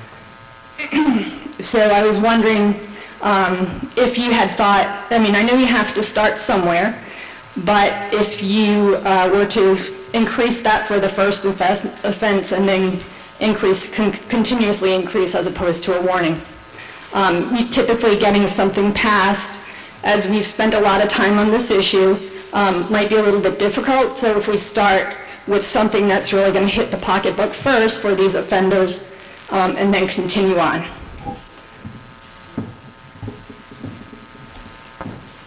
Do you need to respond?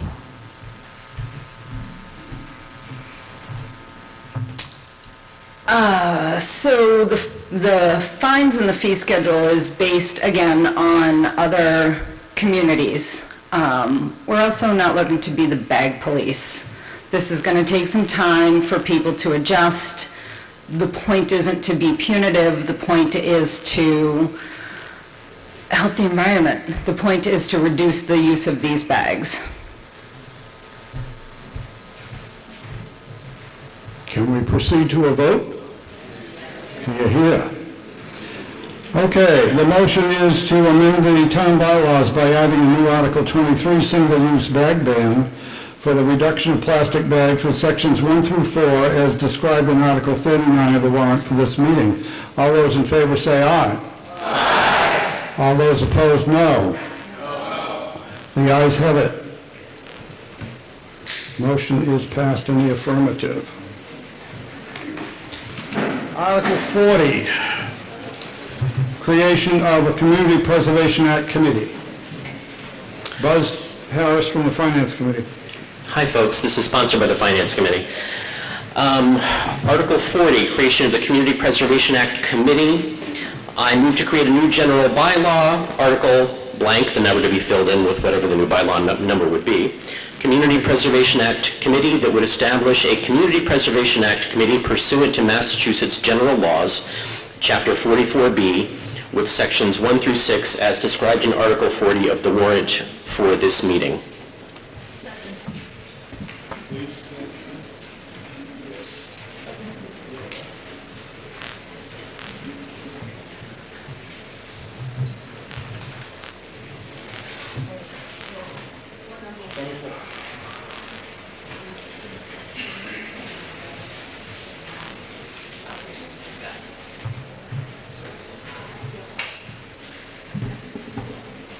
So it would become Article 24 of our bylaws. So just a quick reminder, last year we passed as a town the terms of the Community Preservation Act. That is the small surcharge on commercial and residential property taxes in town that can be used for historic preservation, open space preservation, outdoor recreation, and, God, the fourth one always escapes me, but it's my favorite. Affordable housing. Thank you. Liz, I'm forgetting things too. Don't feel so bad. This thing we're voting on now is to create the body, the committee in town, that would do two things. They would do a look around the town to see what they believe the needs are on these 4 issues and release that information to the town. Their long-term function is to receive grant applications from people within town who want to use these funds that the town will save for one of those 4 purposes. The applications that they approve will then come to the town meeting following their process, and it'll be up to us, the voters in town meeting, to decide which of the ones they've put before us we'd like to approve to receive the funding for one of those 4 purposes. Okay? So this is to create the committee that does that work. Are there others that wish to speak to this motion?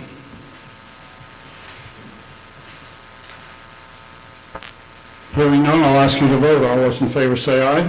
Aye. Those opposed, no. Motion carries in the affirmative.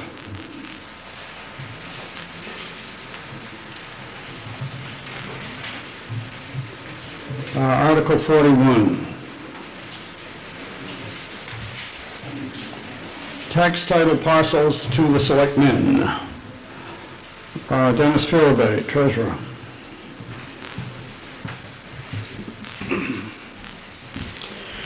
Before I get started on reading the motion, I just want to explain to the people that have never been here before or don't understand what happens and how it gets to be like this.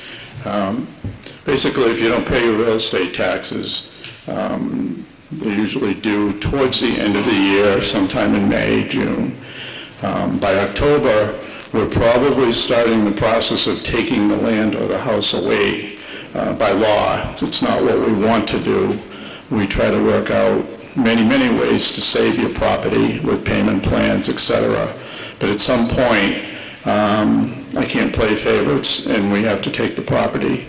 It goes into a 6-month waiting period, and then the serious stuff starts. We go to court. It becomes very expensive because all legal fees that I generate are going to be paid for by the landowner or anyone else who might happen to buy it at auction. It takes a few years sometimes, and the courts will then give the property to the town.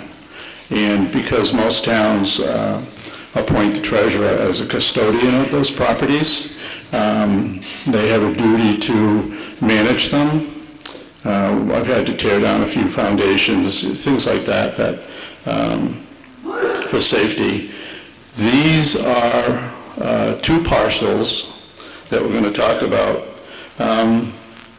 I move to transfer 2 parcels of tax title land as listed in Article 41 of this warrant from the care, custody, and control of the town tax title custodian to the care, custody, and control of the Board of Selectmen, Berlin Board of Selectmen, for general municipal purposes, including without limitation for roadway purposes.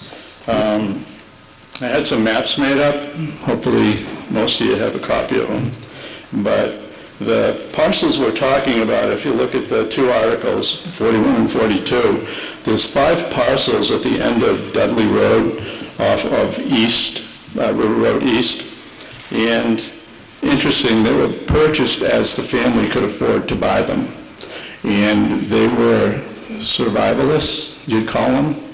So the foundation had the river going right through their living room, so if the big bomb went off, they'd have fresh water, as contaminated as it might be.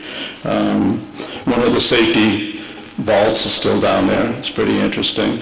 But as you know, it's the back way into one of the projects that were built, and it's gated for public emergency. And being a dead end, it's been a problem for highway to put the snow somewhere and also turn around. So 2 of the 5 parcels we're recommending to give them to the town as just town property to help out highway.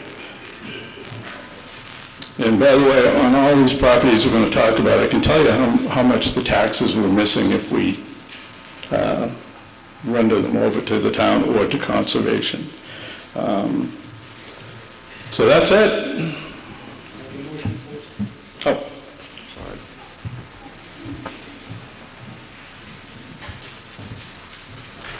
This is the motion under Article 41, which is 2 parcels of land in the Dudley Road area that would go to the custody of the selectmen. Are there others that wish to speak to this motion?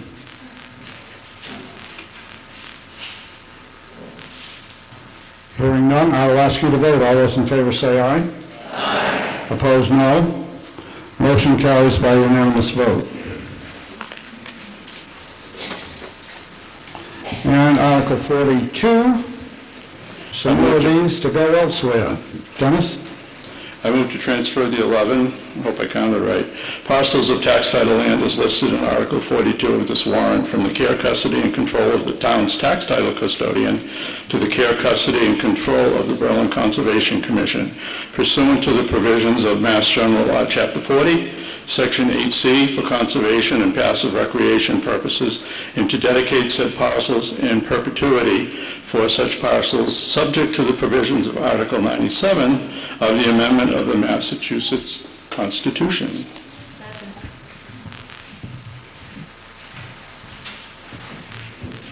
Motion made and seconded. This refers to 11 parcels of land around the town that are listed in Article 42 that would go to the Conservation Commission. Dennis? As Barry mentioned with town reports, we're a little bit different than most towns. We don't immediately sell properties because of how they might impact the development of the town. And I have put together as custodian a team that we meet when I get the urge to sell the properties. And the planning board has a member, there's a selectman, usually in attendance, the highway department, and a couple other people that are interested in what we do with these properties. And we met to review all of the ones that I have in tax title and decide which ones that we don't want to auction off. Most of them are junk land, I'll be honest with you. But when economic times are good, there's really no such thing as junk land. One little parcel can open up a lot of house lots depending on how it's located and how it affects frontage and all that kind of stuff. These three that are first listed off Dudley Road, they're beautiful parcels. There's a pond there that's kind of hidden that we own 98% of it. It would be a great hockey place for the kids to go on. And it abuts conservation land that abuts where Mark Rhodes put in all those condos. And the team decided that it would just be an addition to that area to add to the conservation land. Dudley Road is off River Road East. It also comes in off of Marlborough Road, and in between there's a different road, so it's kind of weird out there, but that's what the first three parcels are. On Boylston Road, it's a tiny, tiny little lot, but it has no use. It would give either a butter another house lot, but it's a great place across the street from, was it Snake Hill? The conservation land up there. Allen Road is a 3-point-something acre parcel that hasn't had a good perk. I talked to the local folks and they say you're probably not going to get one. It does abut large areas of undeveloped land, and it could contribute to more development there with the 3.5 acres added to it, even though you wouldn't build on that 3.5 acres. Sawyer Hill Road, it's in the swamp. The other parcels that were dealt with, there's a lot of them when 495 went in. If you want to swim, I suppose you could keep it, but those were given to conservation and have been in prior town meetings. Lancaster Road is a lot called Willette, and as you know, the railroad is live, and unfortunately it's on the other side of the railroad and can only be accessed legally through the town of Clinton. It's in the vicinity of 40 Caves and Mushi Woods, is that the right way to say it? Which is a very large tract of conservation land, so everyone felt that would be another excellent place to have conservation land. And Baker Road. Now, Baker Road is kind of mysterious. It's been on the books since 1958. And it's just sat there. It's tax title land. And you can't perk it. It's got steep ledge, and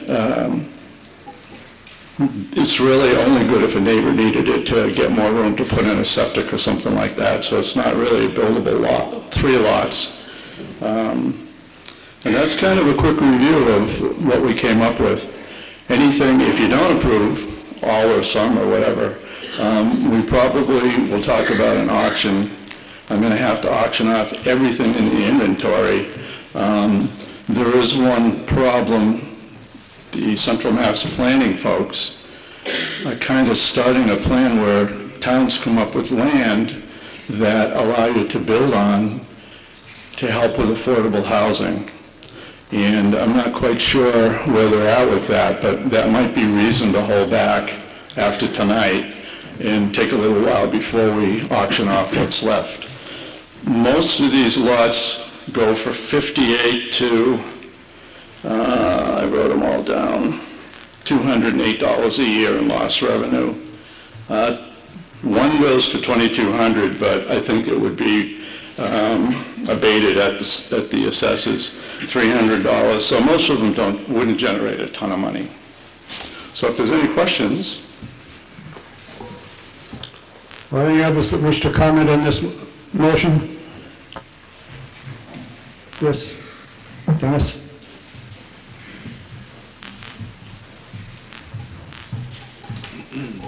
Dennis Briefer, Peach Hill Road. I get concerned when when people can't pay their taxes.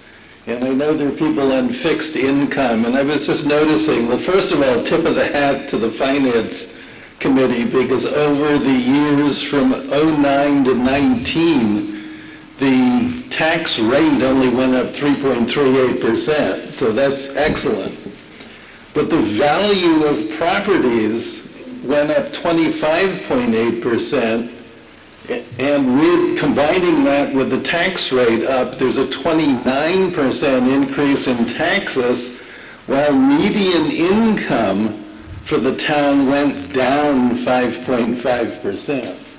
So I can see where some seniors could get seriously stressed by the increase in taxes they have to pay, and some of them may lose their land. So anyway, I'm grateful to the Finance Committee for doing a great job. Keep at it, because there's some seniors that would be very appreciative.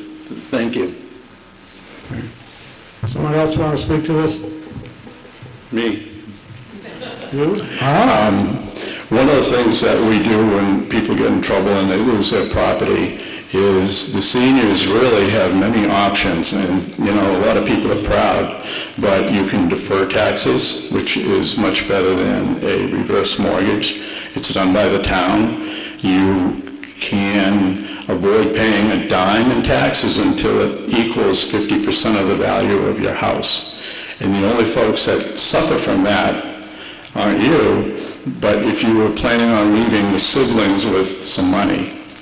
If you sell the property before the 50% is hit, or you pass away, that's when it triggers the taxes to the town, and it becomes tax title unless it's paid, and it jumps up to 16% interest. While it's deferred, I believe it's 8%. I've got so many percentages in my head, but there's also the assessor's office. They'll work with any senior who's in financial trouble, and there's the workout program, there's veteran programs, so there's very few people that have limited income that we haven't been able to help. We just don't run around grabbing people's property, so take advantage of it. Others? Yes.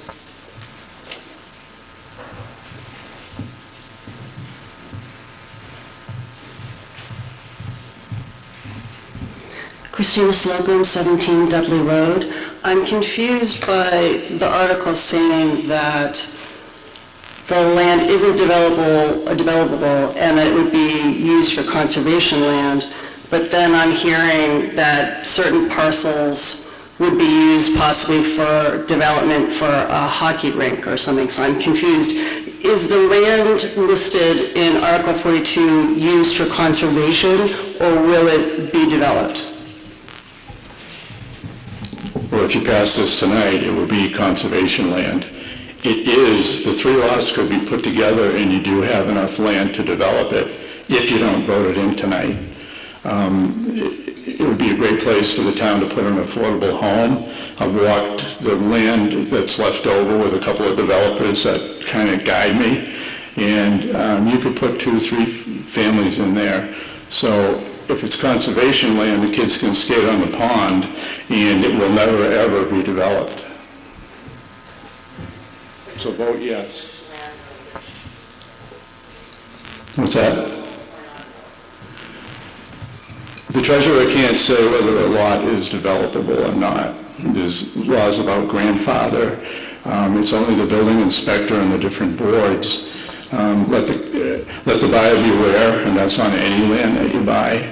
None of us will guarantee that it's a buildable lot.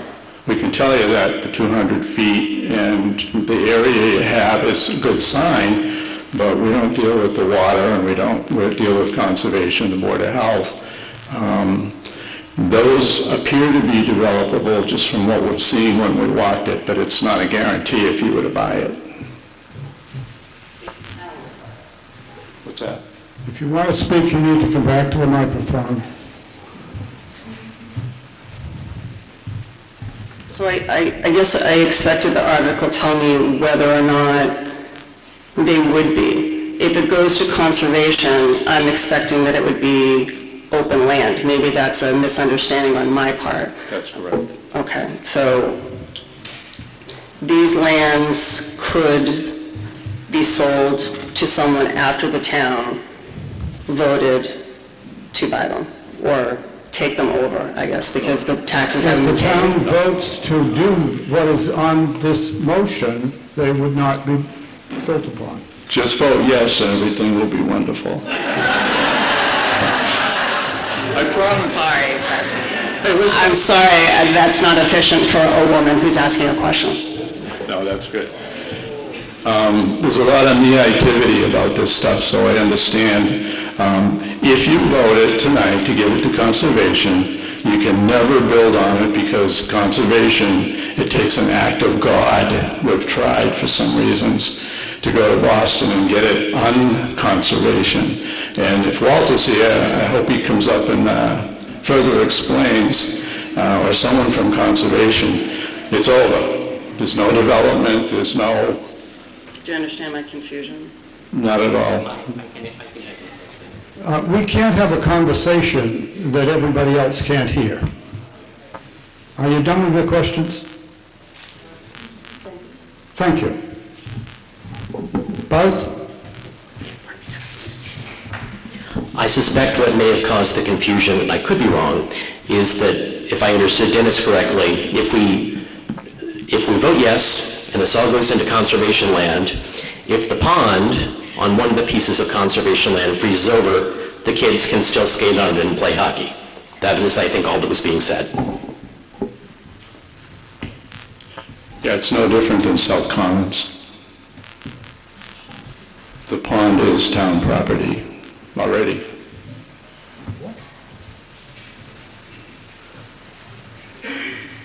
Okay, anybody else? We're ready to vote? The motion is to transfer the 11 parcels of land as listed in Article 42 from the care, custody, and control of the tax title custodian to the Berlin Conservation Commission pursuant to the laws of Massachusetts and the Constitution of Massachusetts. All those in favor say aye. Aye. Those opposed, no. Motion carries by unanimous vote. Thank you again. Article 43, Conservation Commission Peach Hill Road acquisition. Walter Bickford of the Conservation Commission.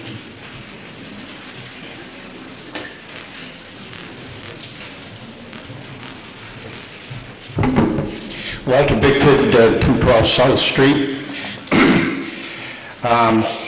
I move to authorize the Board of Selectmen to acquire by purchase, gift, or eminent domain certain property consisting of 30 acres more or less located off of Peach Hill Road and shown on Berlin Assessors Maps 24, lots 6-1 and 13 for conservation purposes, which property shall be in the care, custody, and control of the Berlin Conservation Commission under provisions of the Massachusetts General Laws, Chapter 40, Section 8C, as it may hereafter be amended, and other Massachusetts statutes relating to conservation, and to appropriate and authorize the treasurer, with the approval of the Board of Selectmen, to transfer the sum of $130,000 from the Conservation Fund to acquire said property and costs incidental or related thereto, and to authorize the Board of Selectmen and the Conservation Commission to apply for and accept and expend on behalf of the town of Berlin any and all funds that may be provided by the Commonwealth of Massachusetts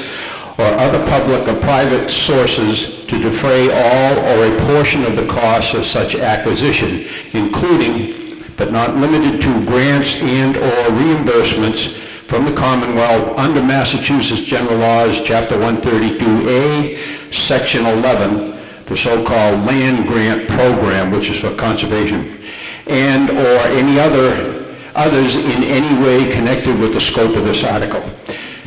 That said grants, awards, and/or reimbursements be placed in the Conservation Fund for other conservation purposes, and that the Board of Selectmen and the Conservation Commission be authorized to enter into all agreements and execute any and all instruments as may be necessary on behalf of the town of Berlin to accomplish said purchase, and further to authorize the Board of Selectmen to grant in a perpetual conservation restriction in accordance with the Massachusetts General Laws, 184, Sections 31 to 33, over said property to the Sudbury Valley trustees or any qualified entity.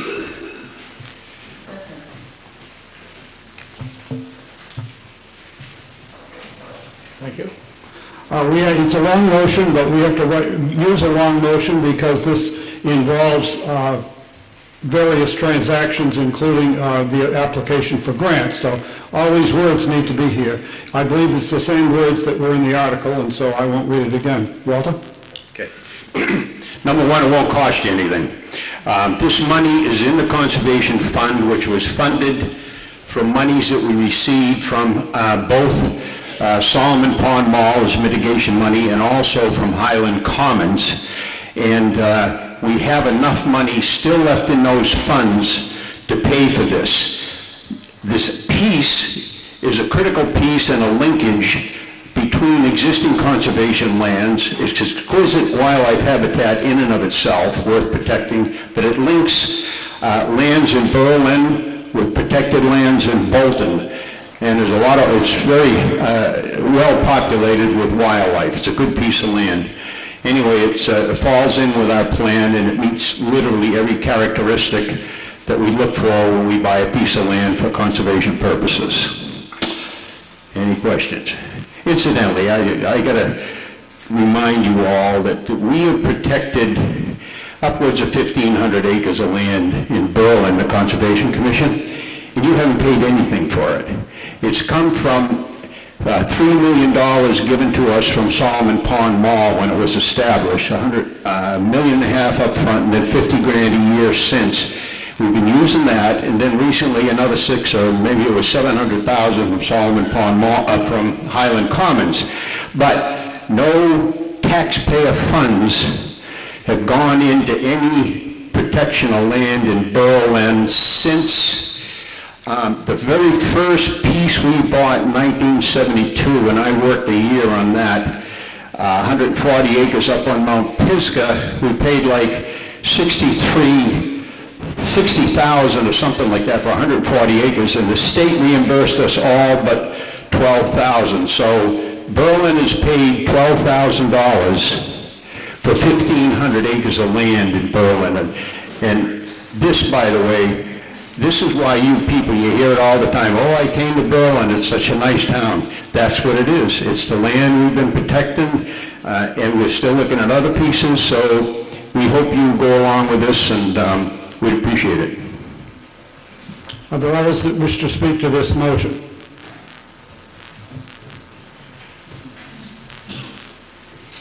If not, I'll ask you to vote. All those in favor say aye. Aye. Those opposed, no. Motion carries by unanimous vote.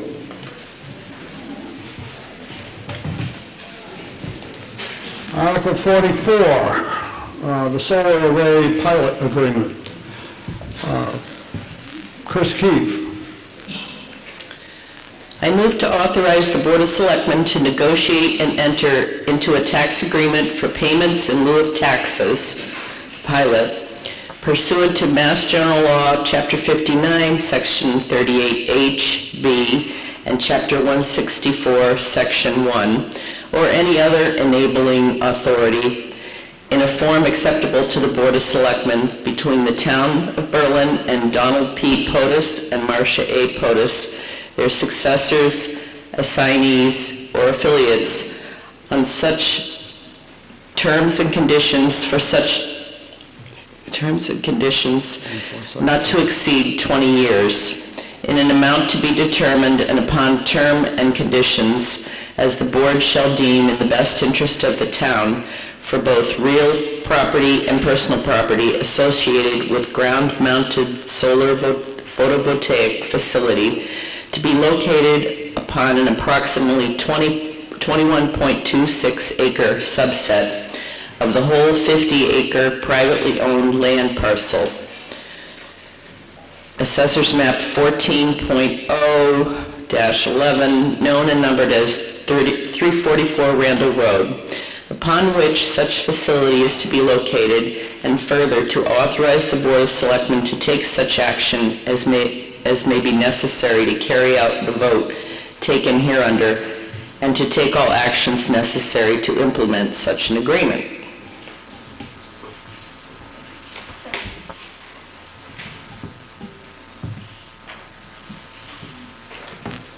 Motion is made and seconded. Again, it's a long motion, but I believe it's in the same language of the article. Chris, you want to speak to it? This would essentially give the selectmen permission to negotiate this contract with the solar company.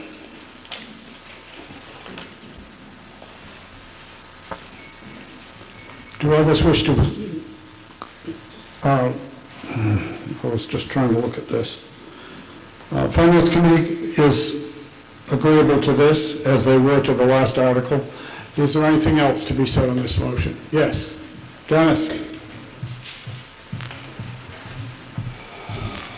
Dennis Drew from 20 Peach Hill Road. I have a ground mount solar installation on Peach Hill Road, and the rebates are amazing. I'm just wondering if the town can get rebates at this time, because some of them are going away.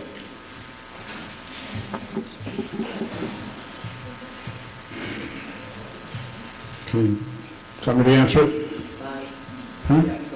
Go ahead. I honestly can't tell you the answer to that just yet. It's something that we'll be working on. Are there others that wish to speak to this one? Yes? All right.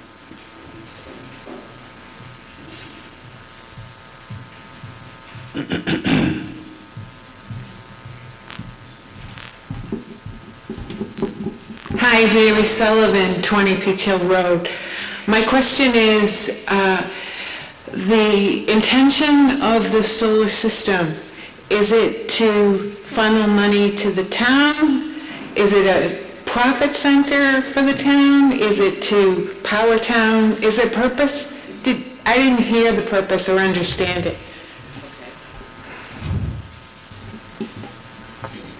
Chris?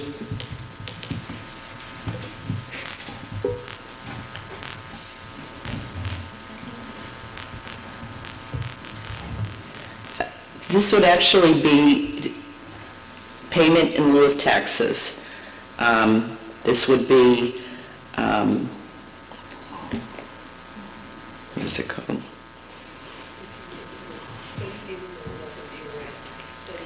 Right, it would be for, instead of paying taxes, it would be steady payments over the period of time. Right, it would just keep the payments level rather than have it go high and then low, or, does that answer your question?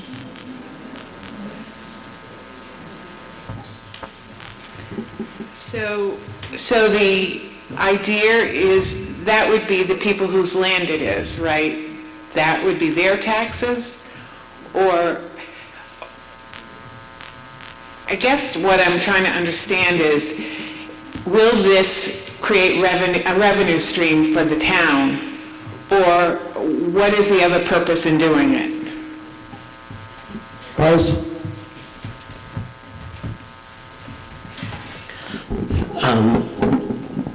I think I can answer. I mean, the answer is that yes, pilot agreements create a revenue stream for the town. It stands for payments in lieu of taxes. There's a probably a commercial rate that they would pay if they were just paying taxes normally. But pilot payment in lieu of taxes agreements are things that typically towns and cities negotiate with nonprofits that own a lot of land, like Harvard College in Cambridge, for instance, or BU in Boston. They're sort of immune to property taxes, but not completely, so the city and the university negotiate this arrangement whereby they pay something for the town services, et cetera, that they're getting, but not the full rate. That's usually what a pilot agreement is. And this is what I think the select board is talking about doing. I've been on a lot of nonprofit boards, so I've seen it happen before. Others? Jim?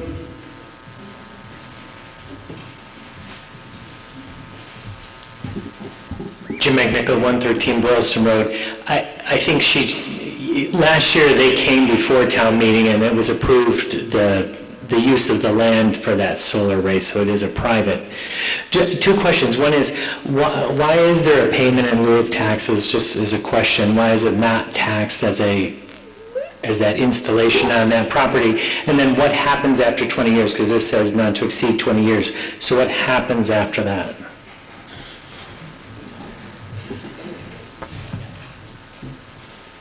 Yes.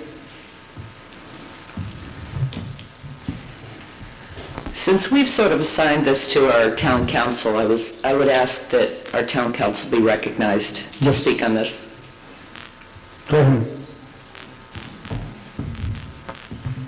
Jonathan Eichman. Am I close enough to this? Jonathan Eichman, Town Council, through you, Mr. Moderator. Pilot agreements for solar facilities are authorized by statute. The Board of Selectmen is authorized to enter into these agreements at its discretion for a period of time to essentially take the place of the taxes that would otherwise be assessed for a generating facility such as a solar facility. 20 years is a typical term. The purpose of these generally for the town is to get a steady stream of income, and rather than have the taxes go up and down every year.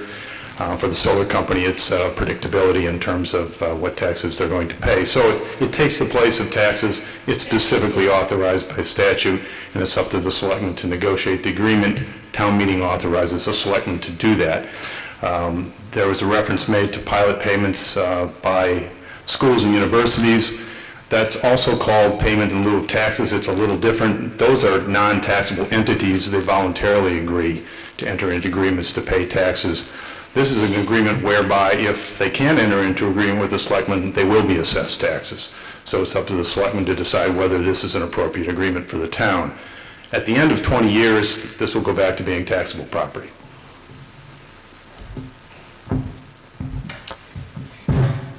Peter Hoffman?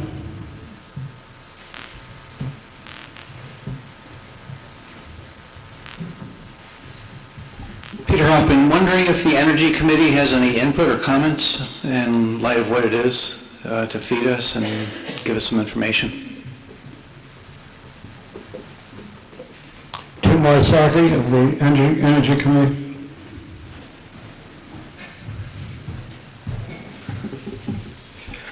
The only comment that I would add, Peter, is that it is in the mandate of our green communities to support solar when possible by practice of bylaws and allowing development whenever feasible.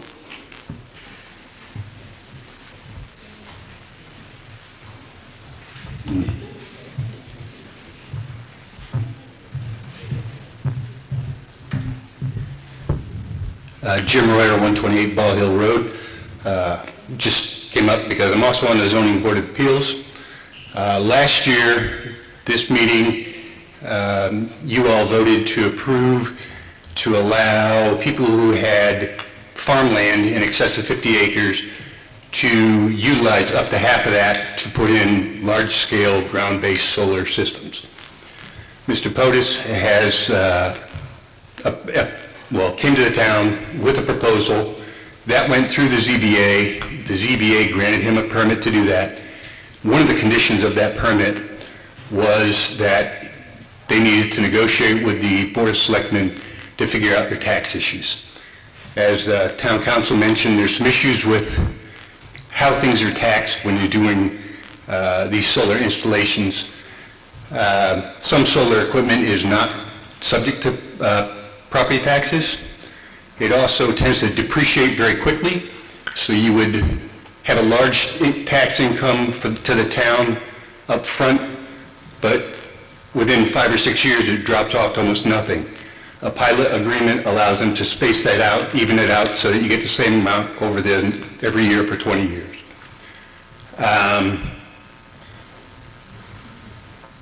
What else was there?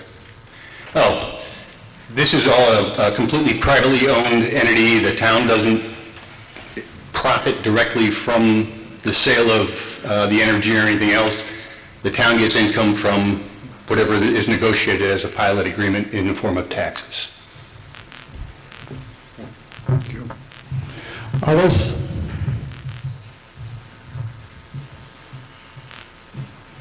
Hearing none, I'll ask you to vote. All those in favor say aye. Aye. Those opposed, no. Motion carries in the affirmative.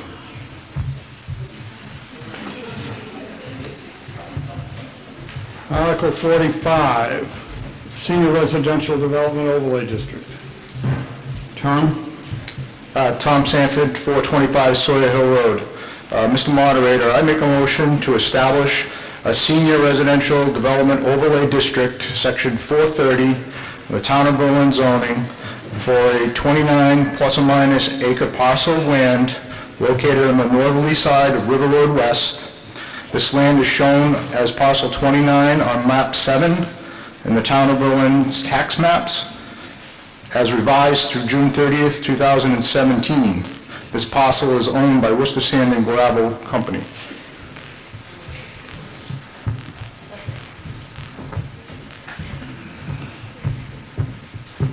Motion is made and seconded to establish a Senior Residential Development Overlay District, Section 430, Town of Berlin zoning, for a 29 plus or minus acre parcel of land located on the northern side of River Road West. This land is shown as parcel 29 on map 7 of the Town of Berlin tax map, as revised through June 30, 2017. The parcel is owned by Worcester Sand and Gravel.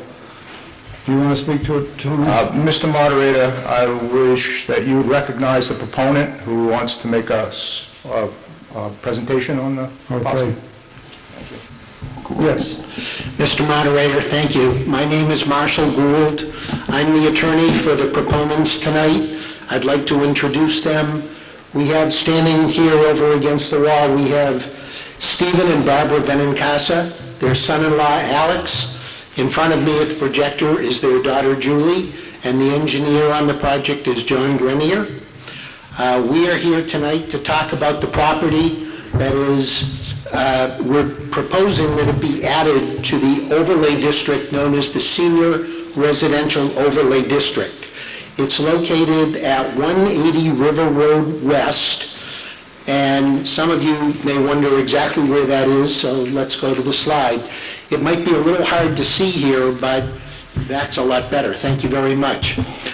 So the area in red is 29 acres located at 180 River Road West, and that is in the southeast part of town, and it's not very far at all from Route 290.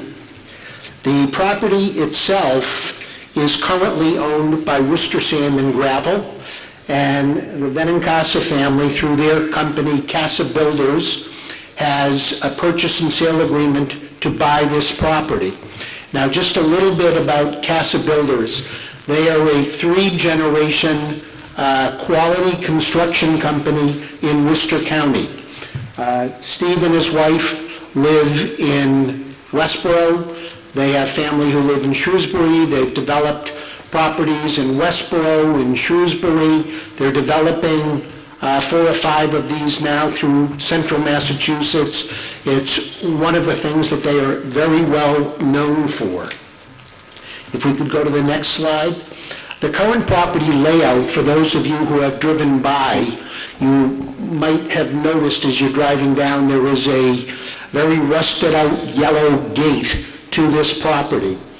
As I said, it's owned by Worcester Sand and Gravel. It's been unoccupied and unused and closed to the public for some years now. And it is the remnants of what was a sand and gravel pit that was mined by Worcester Sand and Gravel. Could we go to the next slide, Julie? Thank you. So what does this article do?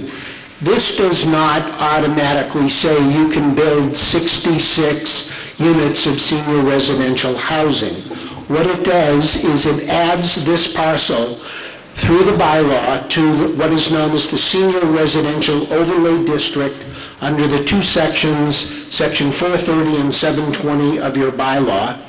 And from there, it would allow us to then apply to the planning board for the special permit and site plan review to build 66 residential units that we are looking to build there, 20 of which would be single-family homes, and they would be built condo style, so they would all own part of the whole, and then there would be 22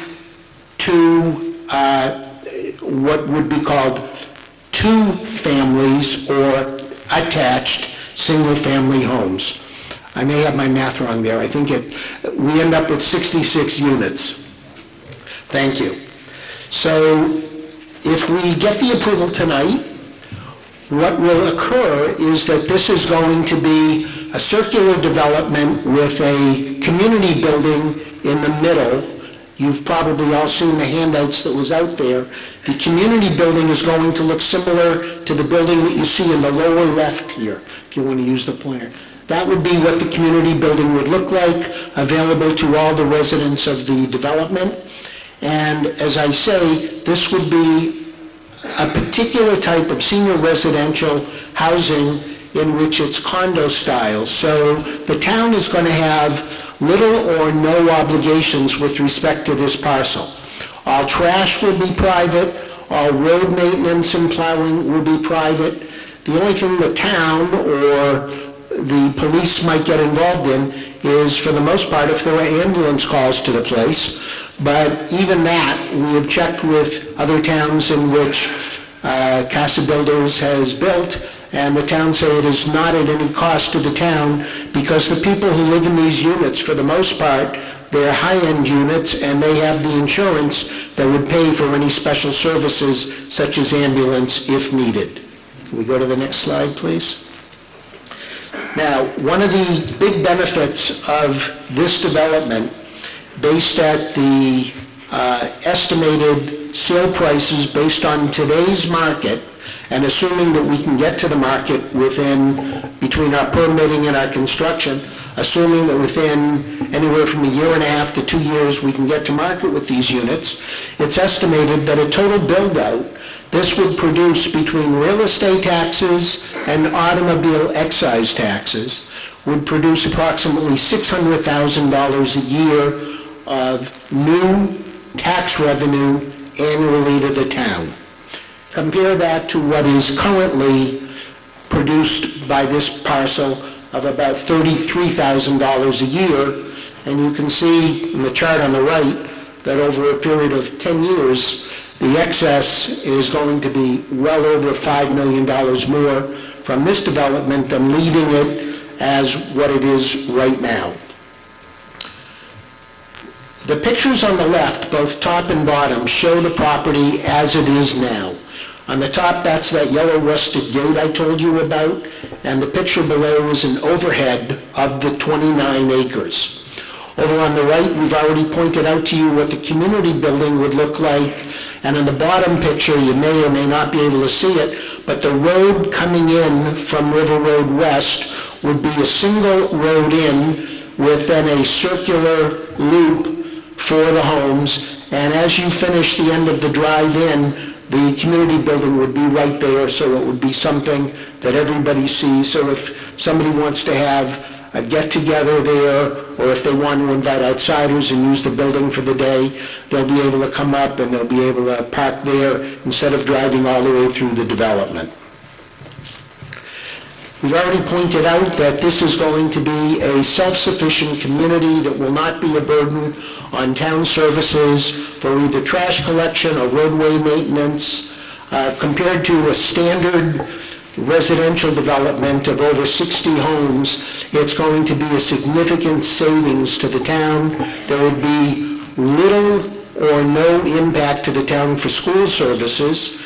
There would be less impact for recreational services. And as a matter of fact, what we have learned from other communities in which these have been built is that people who are 55 and over seem to have more time to offer service to the town on committees, and many of them volunteer for school services or recreational services, etc. So it ends up being a win-win for the towns in which these are located. Another big benefit of this type of development, and it's partly thanks to your bylaw, when you created the overlay district under section 720, you said that 15% of these are going to be affordable units. So there are going to be, based on 66 units, that comes to like 9.9, so there will be 10 affordable units that will be priced anywhere from a third to a half of what the market rate units will be, and we are prepared to give priority for those to town residents who are interested in moving into this development. We go on to the next. So in summary, what we're looking for tonight is not approval to build the 66 homes, but approval for you to say, let's take the overlay district that you've authorized and apply it to these 29 acres. Now, one thing I just want to point out, this zone is called limited business, and it's exactly what it sounds like. It's very limited. It is not the type of thing where you can put up regular residential properties, single-family homes or multifamilies. It's not the type of place where you're going to see stores and shopping centers. It has very limited uses. Some of the uses could be, you could put a bank in, but a bank's not going to take 29 acres. You could put an office building in, but an office building is going to take 29 acres, and frankly, there's no market out there today for office buildings. There is a market for 55 and over housing that is located fairly close to a highway, and that's how this property is viewed, and that's how they would like to develop this property. The benefit to the town would be that we're providing an affordable number of units that would help you stave off future 40Bs. Thanks to some of your recent developments, you are between 10 and 17% right now, and as long as you're at more than 10%, you won't have any unfriendly 40Bs coming into this community. And by us adding 15%, again, we're stretching you beyond that 10% mark even more. The tax benefits speak for themselves. So we're here to answer any questions you might have about this. I'm hiding behind you. Yes. Yes, my question is, what's the cost of the various market rate units, please? Based on the construction of similar developments that have been done in other towns such as Shrewsbury, Westboro, Medway, Bellingham, and some other communities, it is estimated that for these units, the starting price will be close to $500,000, and with certain extras, they can go up higher.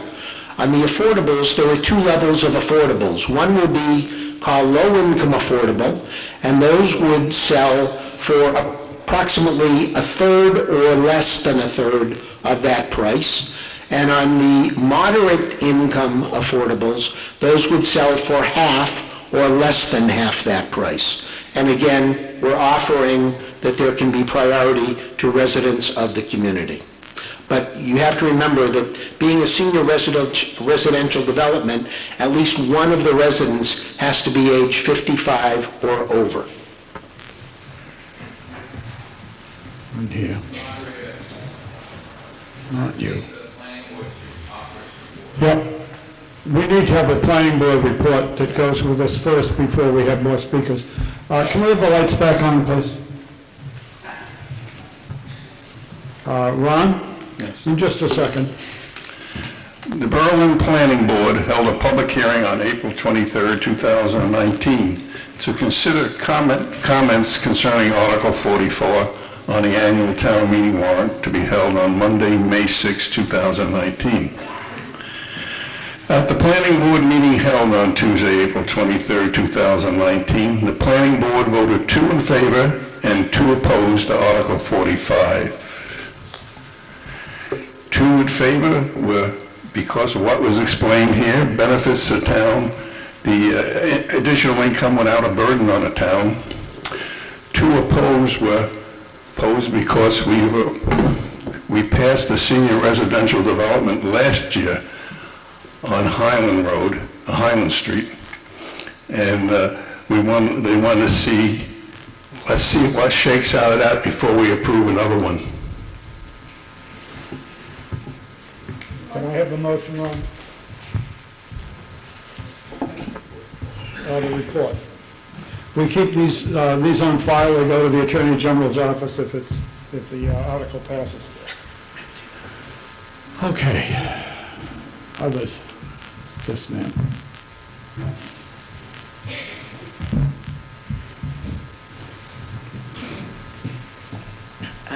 Jean Mitchell, 220 Lancaster Road. I just had a quick question. I am a member... Please ask the question into the mic. I'm a member of MAPLE, the Mass Association Against Predatory Lending.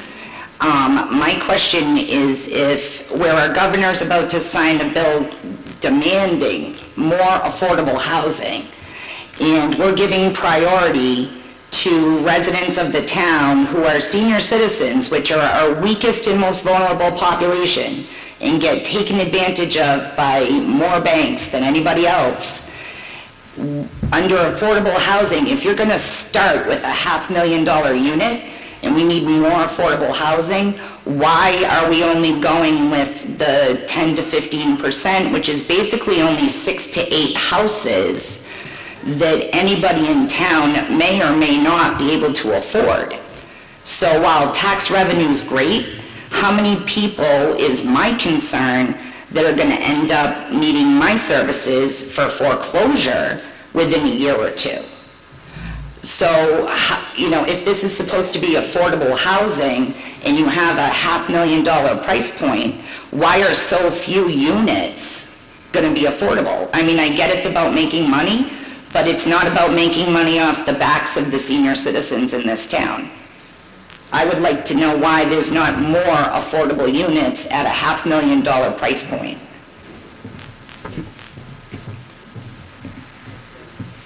Mr. Moderator, if I may. If you want to answer it. One of the things I want to point out is we didn't come up with the price in a vacuum. In order to get that price, you have to give a certain quality, and Casa Builders has proven itself in the marketplace that they provide that quality, and we're hoping that it will be a very popular community in the town of Berlin, but the experience has been that some of the residents buy from within the town, and what they do is if they move to different housing, they open up the homes that they are moving from, and some of those homes might be more affordable to people who are either already in town and want to own, or who want to move into town. Not all of these homes, certainly not all of the market price homes, are going to be purchased by residents of this town. It never happens in any of the 55 and over developments to occur that way, unless maybe you're in Boston. To answer your question, you said why are only 6 or 8? I want to make clear, it's 10 units, and they would be getting all the units will be the same quality, the same size, so they would be getting for a price of approximately $150,000, they'd be getting the price of what someone else would be paying $500,000 for, and for the moderately priced units, they would be paying between $200,000 and $250,000 for a unit that other people are paying $500,000 for. So we think that is offering something to the town, and nobody is forcing anybody to buy it by any means, but based on experience, people will buy these and the tax revenue will be generated. Now, in other communities, what has been offered by various developers, Berlin does not offer this, but in lieu of a percentage within the development itself, many towns offer a payment in lieu that go to a housing committee in town, and they figure out what the equivalent value is. But that, you're not set up in your bylaw to do that right now. I read in your housing report that that might be a future consideration, and by the time we're ready to go to market, if it is, we'd be happy to talk to the planning board or the housing authority about that possibility to create a different type of affordable housing in town at the same time. But to answer the question, there are 10 units, not 6 to 8, and I gave you what the price would be, and it's well below market. The reason it's only 15% is that's what our bylaw requires. We require at least 15%. Sharon?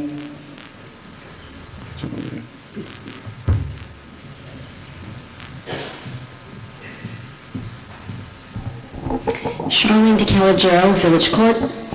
So, I appreciate the presentation. I appreciate the fact that this is a clustered community, and we are voting on whether to increase our senior development overlay, is my understanding of this article. And I am concerned for a couple of reasons. One of which is I hear people in the town who would like to live in the town, who may be renting or who, have adult children who would like to live in the town, and they say, we can't afford to move here. And I also feel like, our town does not exist in isolation. There are a lot of 55 senior developments in our area, as has been named, in fact, by the developers themselves in Westboro and Shrewsbury, which tend to be more expensive communities than ours, maybe with more town amenities, more businesses, more recreation than ours. I love our town, and so do a lot of people who are working adults, single or with families, and I believe that having a good community means having a mix across ages. If we want to continue to be a vibrant town, we need families. We need single adults, couples with or without children or grandchildren. Otherwise, we miss a certain vitality and different points of view.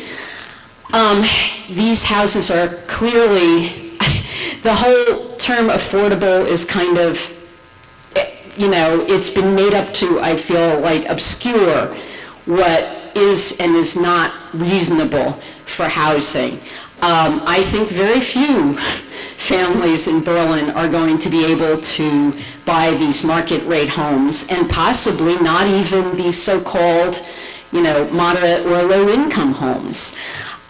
So I think, now, in addition to this, in 2016, I was knocking on doors in towns in our state rep district, and I went to a community in Northborough, and I was shocked at how many doorknobs had those locks on them, that they were foreclosed, that they had not sold. So we are part of a larger community. These developments are part of a larger area. If these homes are standing vacant that are very similar communities, what makes us think that these are going to sell? I was curious to hear what the planning board's vote was, and I am very concerned that 2 out of 4 votes were against, and I think it's for some similar reasons here. So I ask that there is no hurry, there is no rush, that we vote no on expansion of this senior development overlay. Thank you. Jim Hula?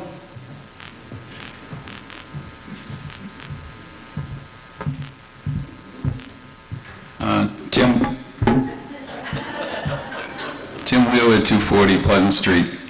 I'm a member of the planning board, and I'm one of the members that voted against this proposal, and I wanted to take a moment and explain why.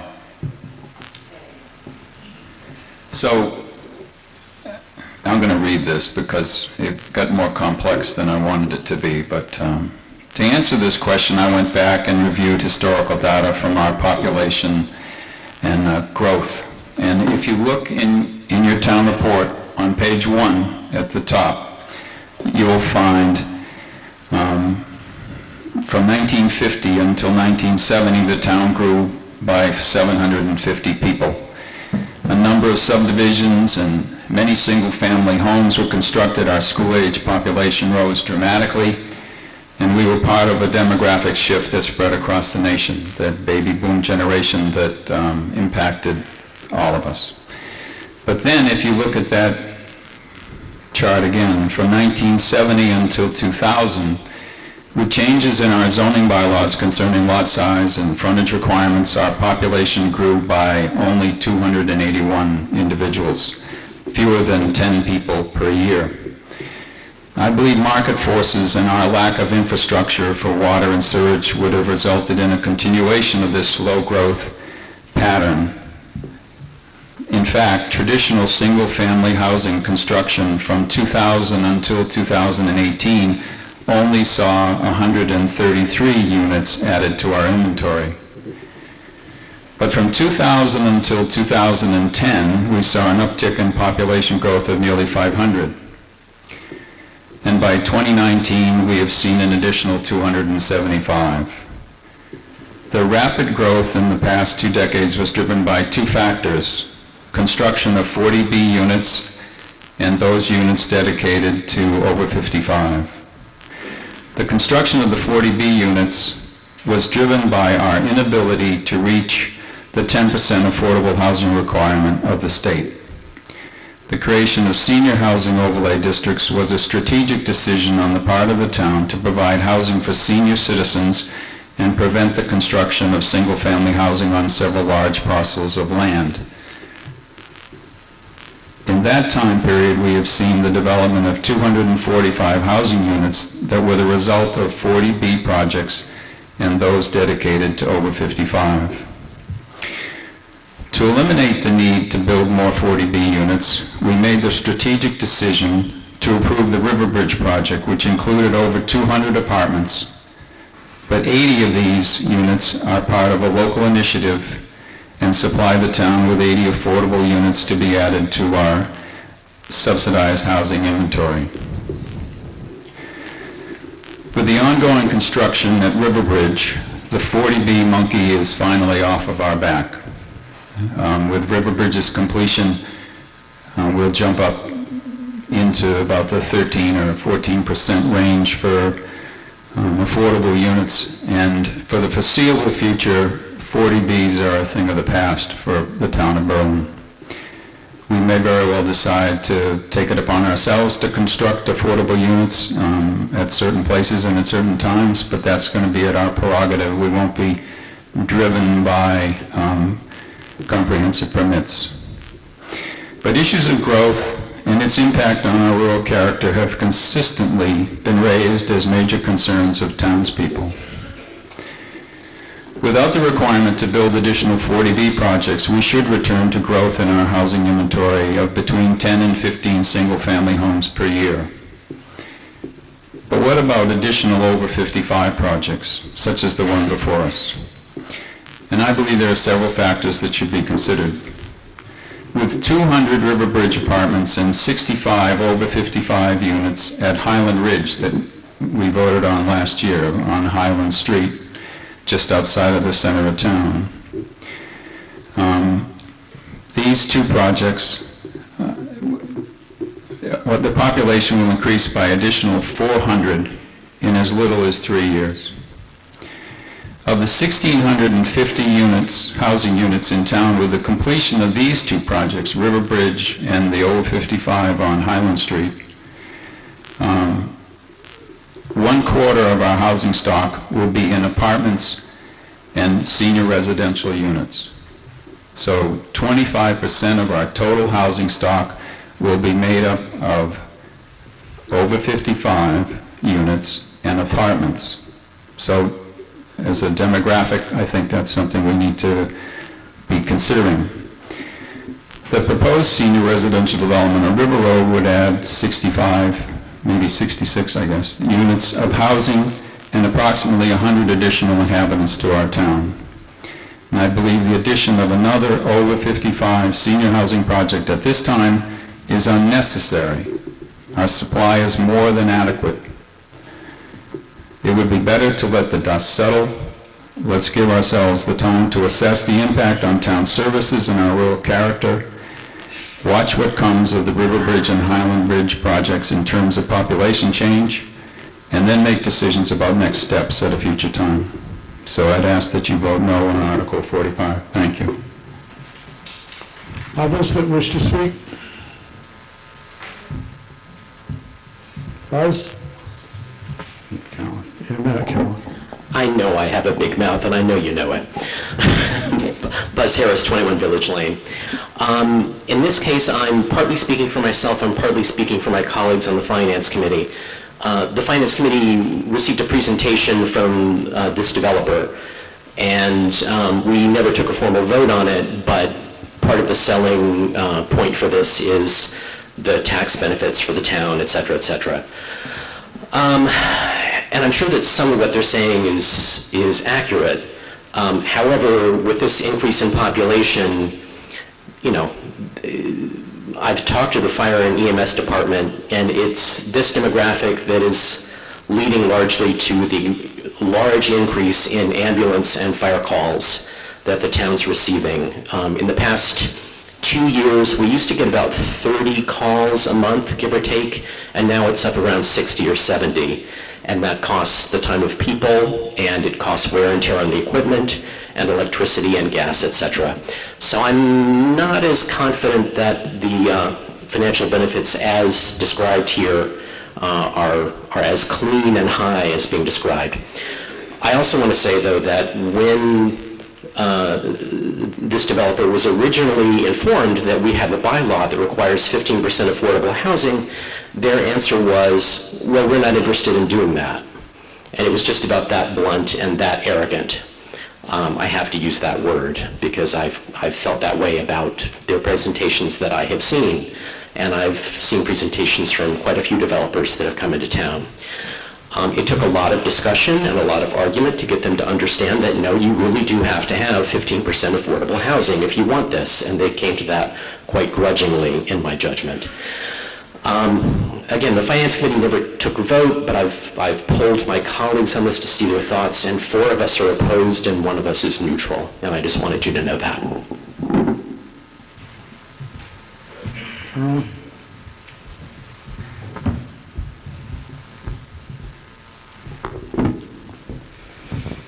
So I'm the chair of the Conservation Commission. Carolyn, you can identify yourself even though I know. Carolyn McDonald, 108 Gates Pond Road. They also came into conservation, gave us a presentation as well, and we did not take a formal vote either, but going around the table, there was no support from conservation either. But what I really wanted to say was, everybody complains about the traffic in town. Everybody wants the selectmen to do something about it.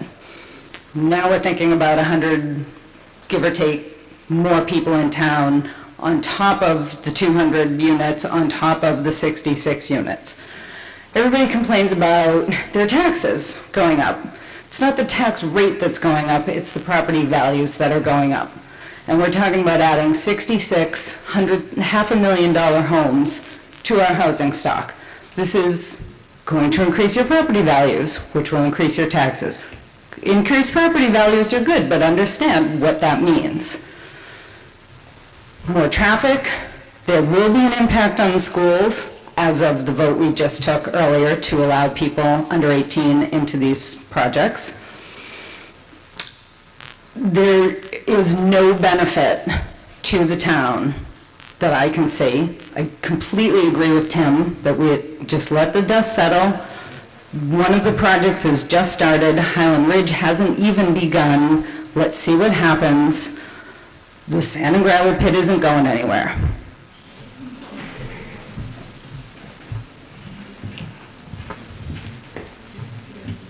Janet Campbell?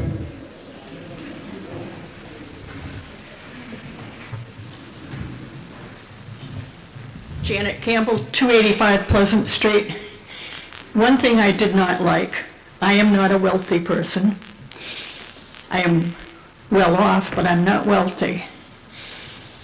And the proponent said at his meeting with us, we didn't have to worry about these people paying these. These people are people of good character. They have money. Someone else. Lynn?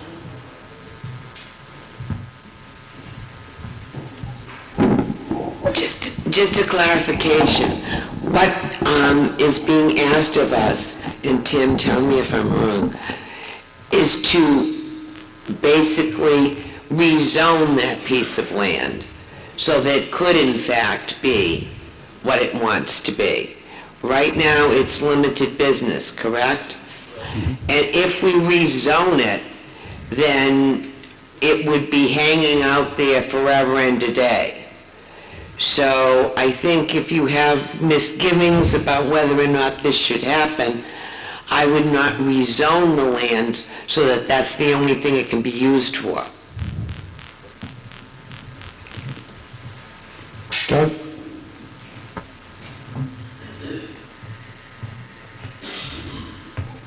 Yeah, Doug Gilda, 207 River Road West.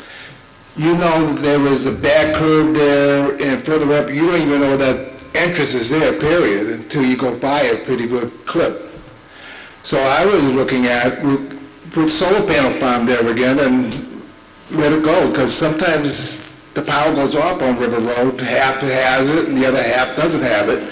But I wish, put it as a solar farm. Thank you. Ron?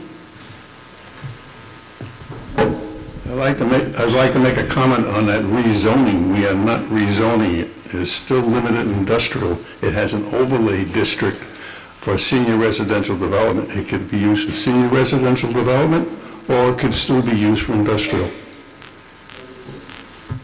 For limited business. Limited industrial.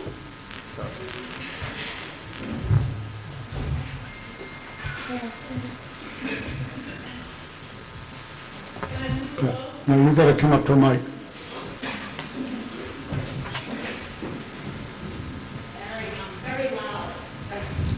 Not loud enough for everybody. I could do it without. Mary Reddington, Pleasant Street. I move vote. Motion to the question, to the previous question. Is there a second? All right. This cuts off debate. It requires a two-thirds vote because it takes away other people's right to speak. I'll proceed to the vote on the question. All those in favor of stopping debate at this time and proceeding to a vote, say aye. Aye. All those opposed to that and want to continue to discuss it, say no. Okay, we will move to a vote. The motion is to establish the Senior Residential Development Overlay District on a 29-acre parcel on the northerly side of River Road West, and we've talked 2 or 3 times about it otherwise. All those in favor say aye. Aye. Those in favor, no. No. The noes have it.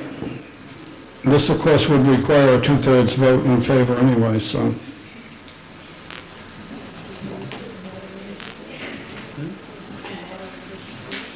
Yeah. This is a moderated declared non-two-thirds vote.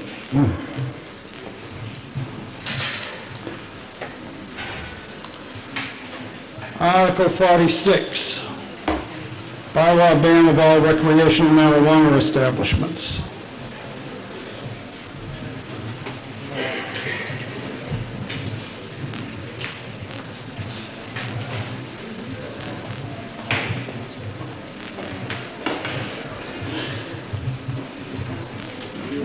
Do you want us to try to put this together?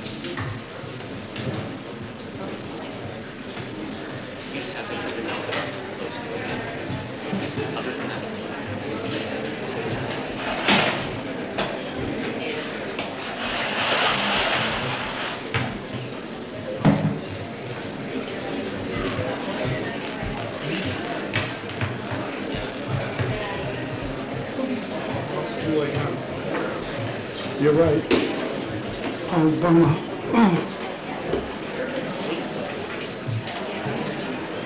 Okay. Article 46, motion on Article 46. Ornella Quinn? Be quiet, please. Ornella Quinn, 8 Maynard Road. So I move to amend the general bylaws of the town of Berlin by adding a new general bylaw article as follows. Marijuana not medically prescribed. All types of marijuana establishments as defined in MGL Chapter 94G Section 1 to include all marijuana cultivators, marijuana craft cultivator cooperatives, marijuana testing facilities, marijuana research facilities, marijuana product manufacturers, marijuana retailers, marijuana micro-businesses, or any other type of licensed marijuana-related businesses shall be prohibited within the town of Berlin.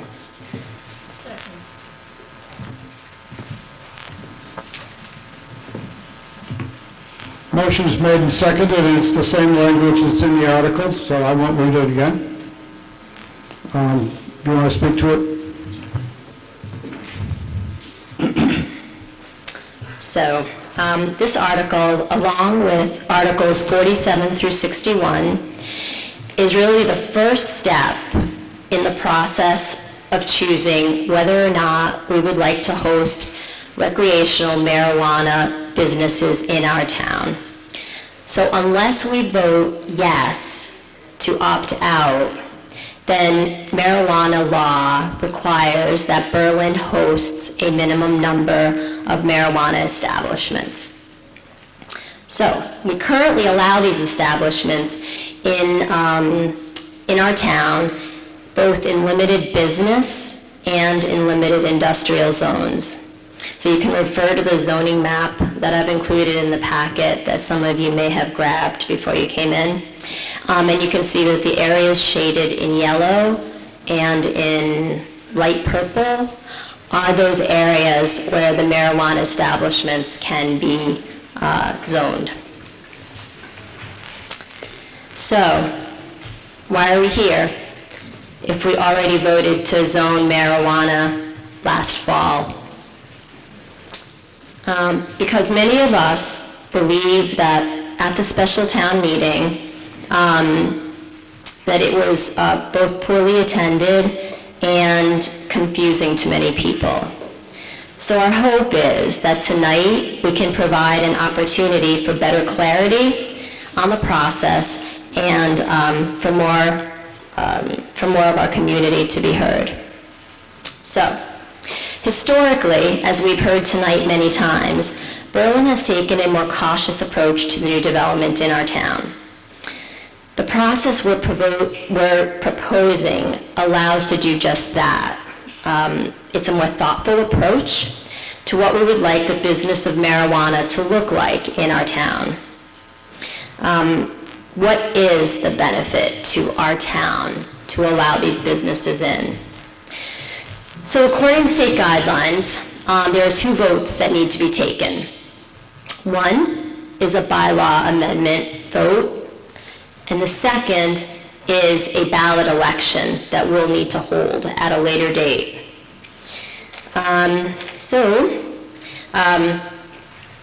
Because of a recent Attorney General ruling, our general bylaw amendment for each type of marijuana establishment will likely not be sufficient for an opt-out.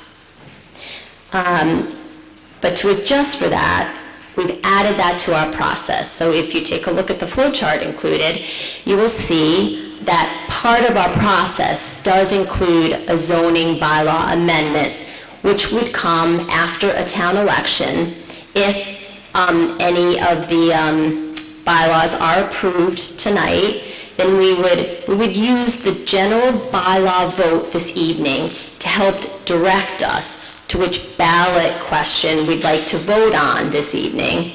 And then, if any of those ballot questions are approved, we would move them forward to a town election that we would have at a later date. At which time, after the ballot election results are known, we would then move forward to amending any zoning bylaws.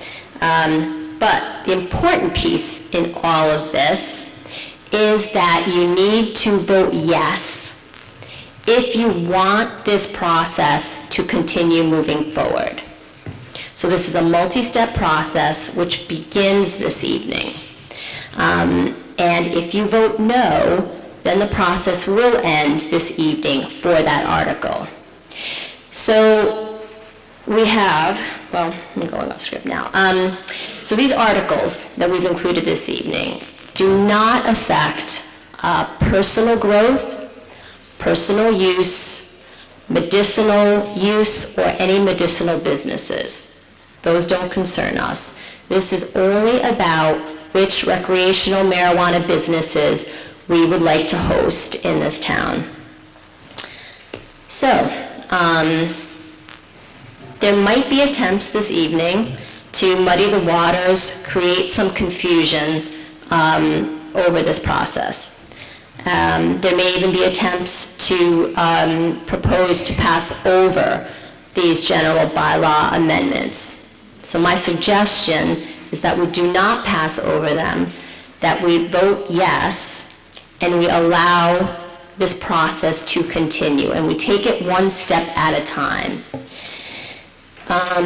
So I assure you one thing is certain. Again, I'm going to keep repeating this because I know it's confusing, that a yes vote means you do not want a particular business in this town, and a no vote would mean that you do.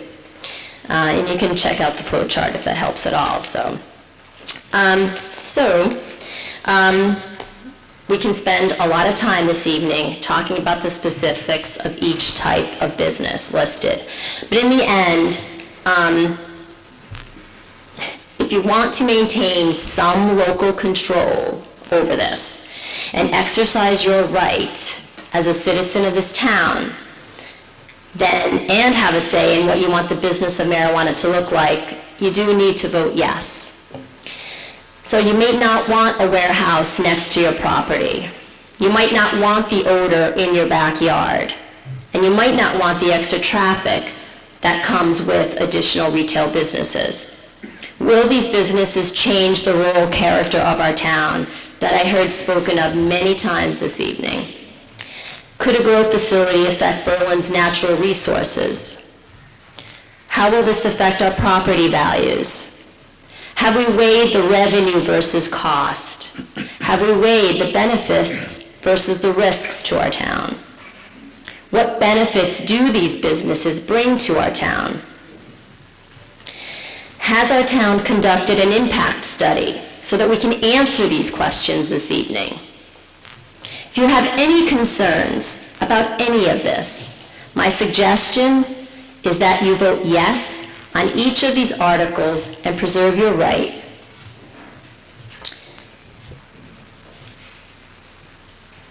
I guess that's all I need to say.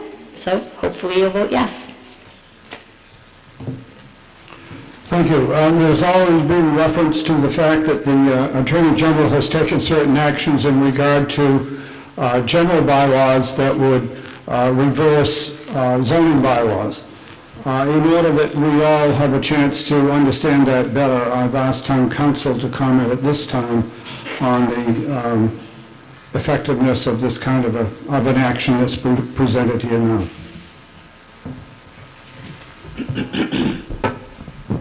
Thank you. Thank you, Mr. Moderator, through you. The petitioner referenced a recent land court case that invalidated a general bylaw prohibiting marijuana establishments in the town. Following that case, the Attorney General invalidated a general bylaw that did the same thing. The first case happened in the town of Charlton, west of here. Second case was Brewster down in the Cape. The principle of both that case and then that case was followed by the Attorney General. The principle is very simple, actually. The principle is that if a town has passed a zoning bylaw allowing a particular type of marijuana establishment, it may not, by general bylaw, then prohibit that establishment. If the town wants to prohibit those establishments after it has adopted a zoning bylaw, it must do it by zoning bylaw. So what you have before you is a number of general bylaws to prohibit establishments you've already allowed by zoning bylaw. In my opinion, those are, any general bylaws passed in that fashion are very likely to be struck down by the Attorney General. Thank you.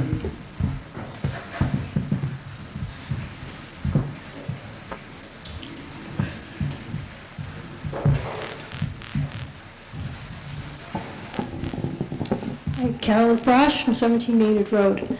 Thank you for explaining that. I think a lot of people needed to hear that. Whoa, that scares me. Again, thank you. I think there are a couple of distinctions that we have to realize in both those cases. Are different from this one. We're starting the process. We're starting with the bylaws. We're going to the vote. At that point, we will go to the zoning amendment. Both of those two times, there were hosting agreements signed, or there were discussions with entities that are taking place already. And as far as I'm aware, our leadership hasn't entered into any of those conversations. I don't know if anybody can confirm that. No? Yes? Oh, and they don't want us to know. Beautiful. I think it's really, no, I'm speaking, sir. Please don't insult us. No, but can you answer my question? It's not a difficult one. You need to... I'll answer your, okay. All right. When I'm done, you can please let us know if you're talking to anybody. If you're not, great. If you are, you are. All I've been hearing all day is the wonderful town we have. I love this town. It's a small town. It's a rural town. We don't rush into judgments. We don't want to change how we distribute the budget every year because we're a small town. We don't know how we're going to do it. Why would we rush into any decisions? Why would we rush into any decisions to bring in marijuana entities? You know, distribution, cultivation, they all bring negative aspects to the town. If you don't think there'll be a smell, there'll be a smell. Can they mediate it? Sure, they can mediate it if we require them to. If we don't require them to, they don't need to do it. I just really think before we rush into any decisions as a town, we need to stop and think and move through this appropriately. And I also want to say that this is awesome, the turnout that arrived tonight. Let's give everybody an option to vote and to decide as a town. That's all I have to say.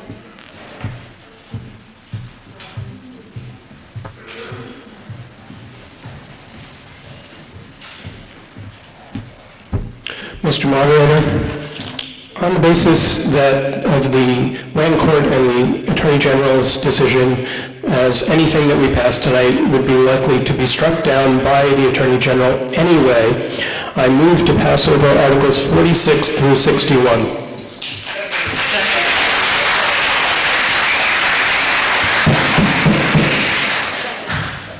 We have a motion made and seconded to pass over Articles 46 through 61. We will entertain discussion on the motion to pass over. Right here. Ornella? Thank you.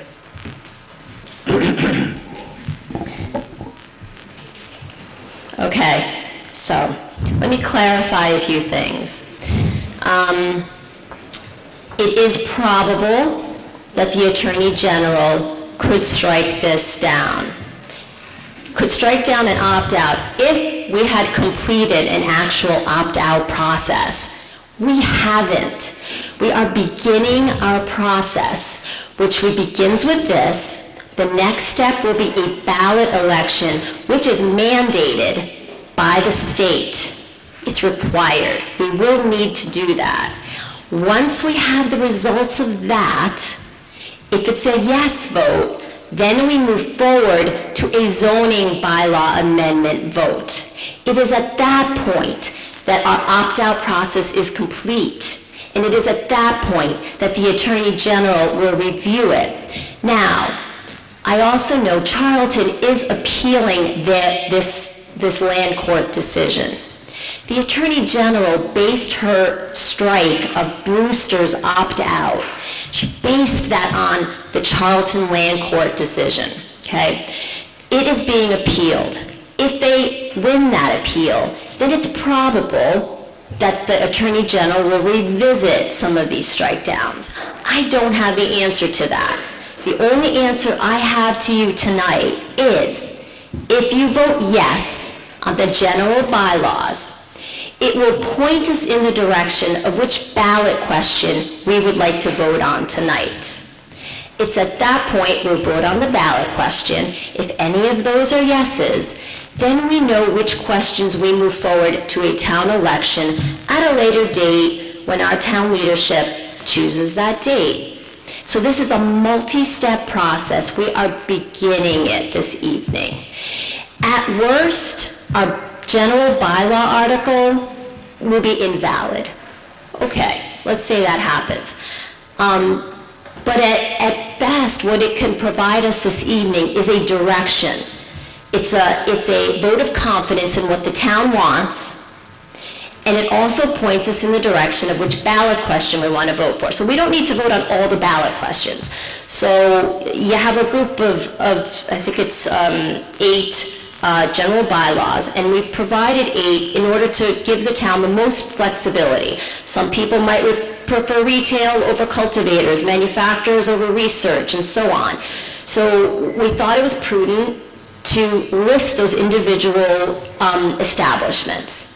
Now, if you only vote on 2 of those establishments to move forward in the general bylaw, those are the 2 ballot questions we're going to vote on. We'll pass over the other ballot questions. Well, it's not really 16. So my suggestion is that to do not pass over these general bylaws, that they provide a value to us this evening. And it keeps us moving forward in this process. So hopefully that explains it. No.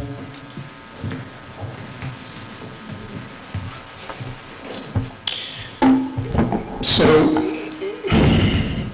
I'm going to, putting aside all of these lovely flowcharts that were put out here, this is what the land court said. What they said was, you can't undo a zoning bylaw with a general bylaw. The reason you can't do that is because a zoning bylaw has more protections in it. It requires review by a board within the town at which there's a public meeting, and then it goes to a 2/3 vote of this body. A general bylaw is a simple majority. And what the land court said is you can't undo a zoning bylaw by passing a general bylaw. And this is exactly the same scenario that the 2 previous towns have gone through, and that the land court and then the AG said you can't do. I would be shocked if the appeals court overturned a land court decision saying that the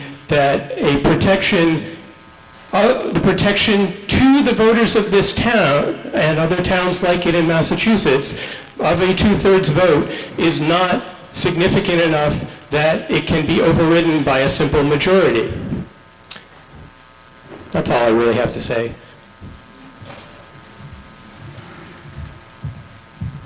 Again, we're only talking about the motion to pass over at this time. Yes, sir. Thank you, moderator. My name is John Quinn. I live on A. Maynard Road. Just gotta stand on this.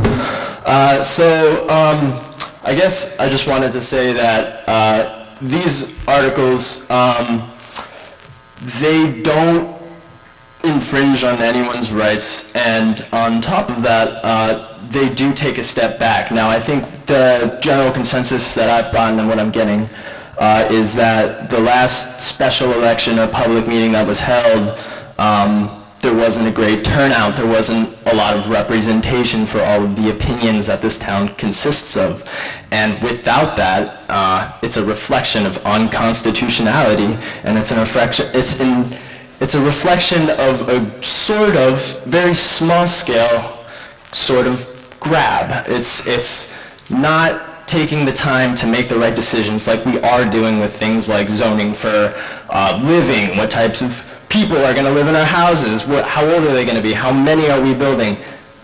These questions need to be taken seriously, as do the questions listed in this article, because let's face it, marijuana is another legalized drug that we are introducing recreationally into our communities, being the first recreational drug since alcohol, and we're just passing it through like it's candy. And I think that taking the time is the most important thing. So that's all that I ask. And I think that's all. Thank you.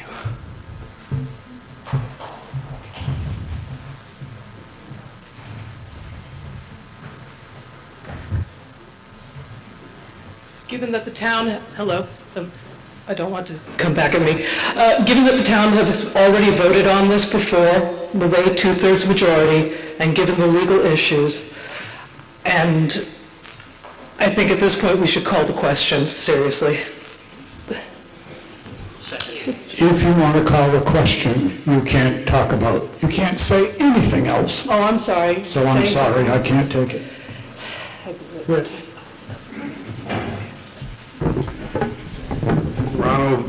Ronald Fafiska, 30 Brook Lane. I've heard speakers come up and they were for it or against marijuana, and they would vote yes or no on all those articles. I haven't heard anything really say why we should pass over it. Why don't we go with the articles and vote for or against them? Thank you. Liz?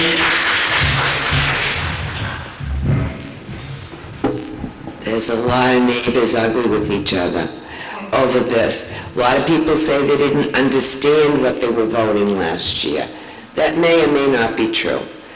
We're here, let's give direction to the town leaders. Don't pass over it, vote on it. If you reaffirm what you did last year, great. If the majority of the people don't understand or didn't understand at the time, then they can express that now.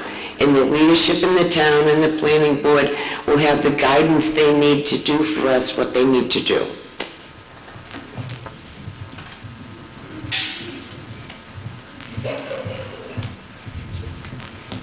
Ellen Mavretta, Crosby Road. I'm all too for not passing over this. I vote yes, and I hope everyone will. Thank you. Jim?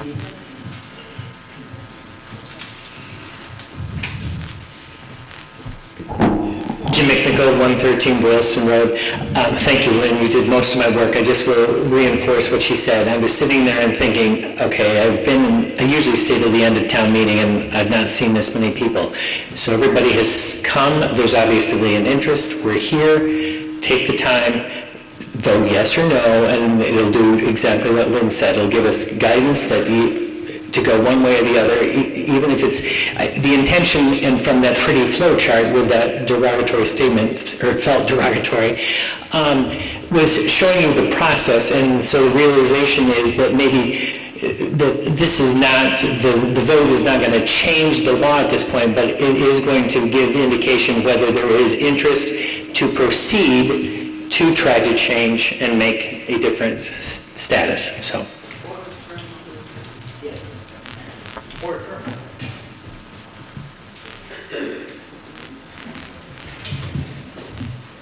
Ken Porter?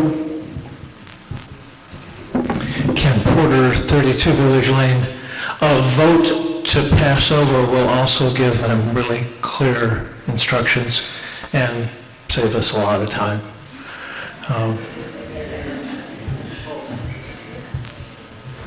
Dennis Adams? Oh, how'd you get over here? I called him Dennis, I'm sorry. Jim Royer, 128 Ball Hill Road. There's been some discussion here about a process, and the comment was just made that this voting on these individual issues would be giving advice to the town leadership. But these are not advisory. There's nothing in any of these articles that says these are advisory articles. These are attempts to pass an actual bylaw.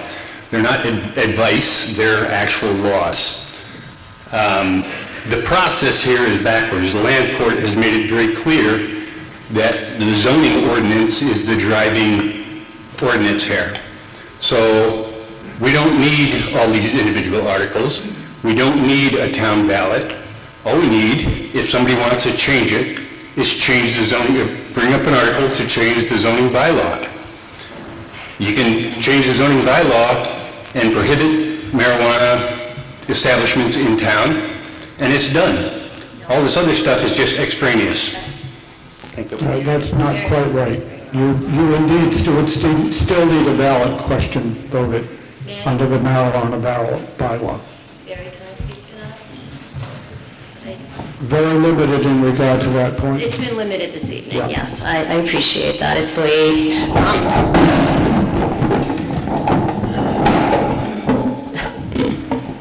Okay, yes, no, I think Barry just stated it, but I do want to restate that and confirm that because we were a town that voted by majority to legalize marijuana it was 54% was the exact number. We need, it's a two steps here. There's two things that are mandated by the state.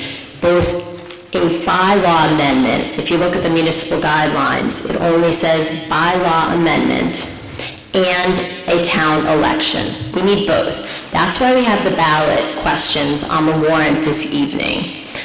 So I just want to make sure everyone understands that. And the general bylaws are not just advisory. They do point to which ballot questions we're going to move forward. And if by the time we are done with this process and done with an election, you know what, I know it's not probable that the Attorney General could overturn her decision, but there is a possibility. So, but the most important thing this evening is the ballot questions and then the general bylaw, yeah. I'll ask council to comment on the ballot question now, just to keep us all clear. Thank you again, Mr. Moderator, John Eggman, Town Council. There's been several references to the fact that there has to be a vote on these general bylaw prohibitions in order to move forward with an automatic ballot question. Respectfully, that's incorrect. There is no automatic ballot question. The selectmen control the ballot. It's up to the selectmen whether these questions ever see the ballot. Further, you don't need a general bylaw to get to a ballot question. As the previous speaker said, you can pass a zoning bylaw to undo or amend what you've done now, and if that's a prohibition, that can proceed to a ballot, but the selectmen putting it on a ballot. So there is no automatic here. If you pass one of these, then you're going to see a ballot question. That's not what happens. Please remember, we're still debating the motion to pass over. Yes.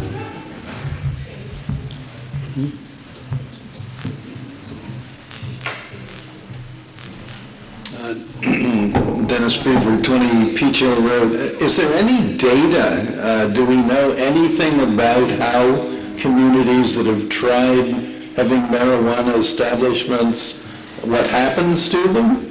Because it seems like we may be making a decision in a vacuum if we don't understand.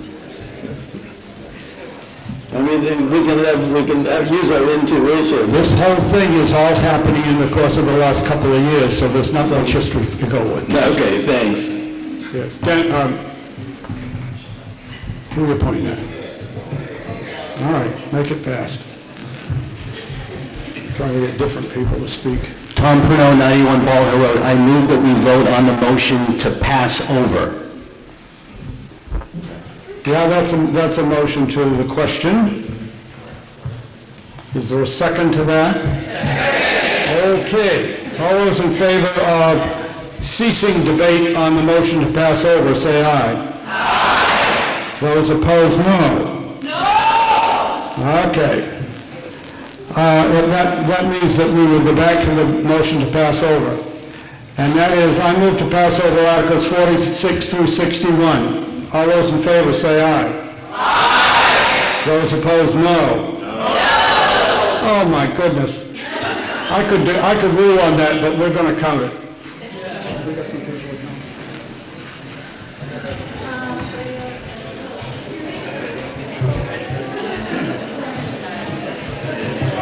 I'll ask Marcia Johnston, Amy Grenier, Keith Susi, and Cliff Laporte, if you would please help us with count. Please come up here to me first.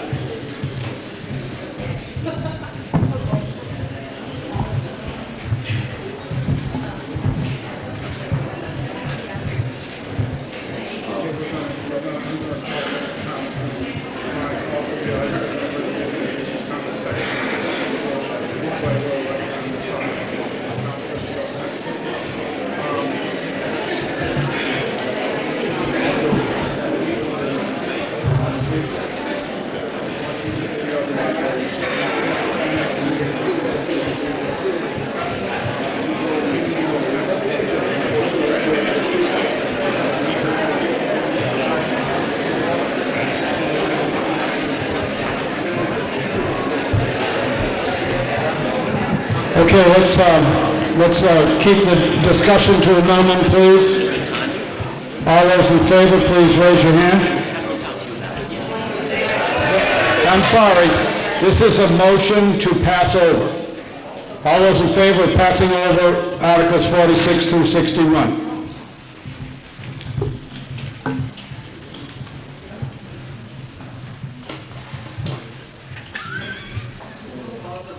No, one hand at a time, Dave. Yeah.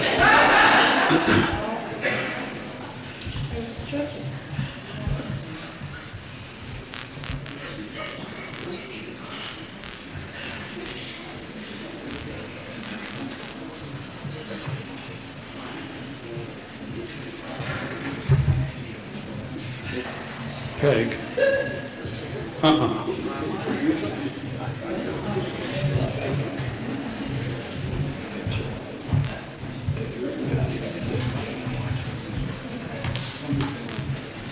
26 in the center, 40 on the right,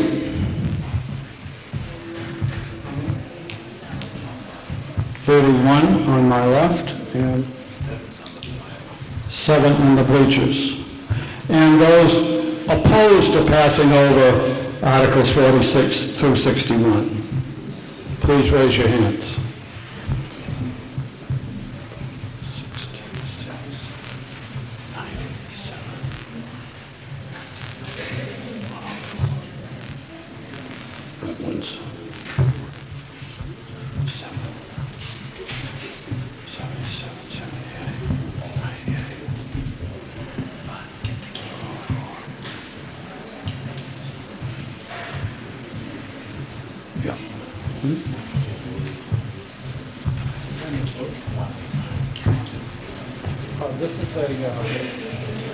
This is a simple job. 4 on my left, 15 on my right,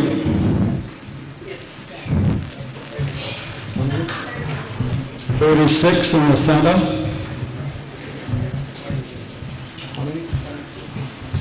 22 in the bleachers. 11, 15, 17, 2, 5, 7. 104 yes, 77 no. The motion to pass over carries.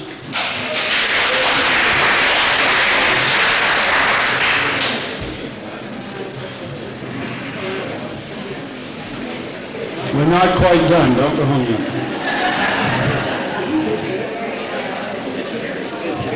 Okay.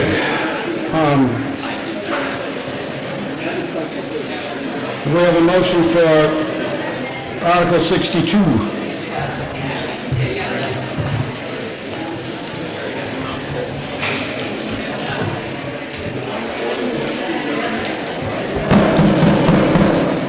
Go quietly, just don't make noise. I move to adjourn this meeting until Monday.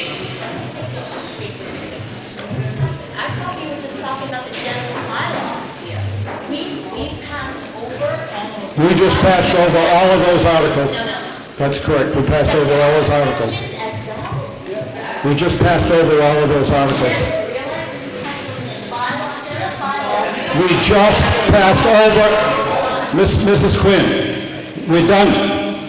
Don't talk about it anymore or I'll have to remove you. That's it.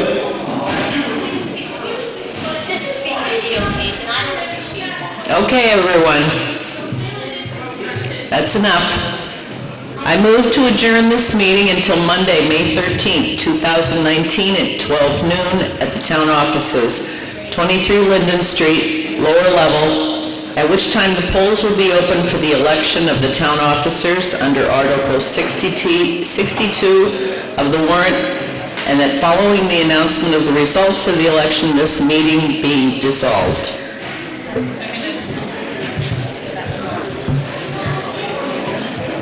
Motion made and seconded to adjourn until next Monday when we have the election, and that following the announcements of the results of the election, this meeting be dissolved. All those in favor say aye. Aye. Those opposed, no.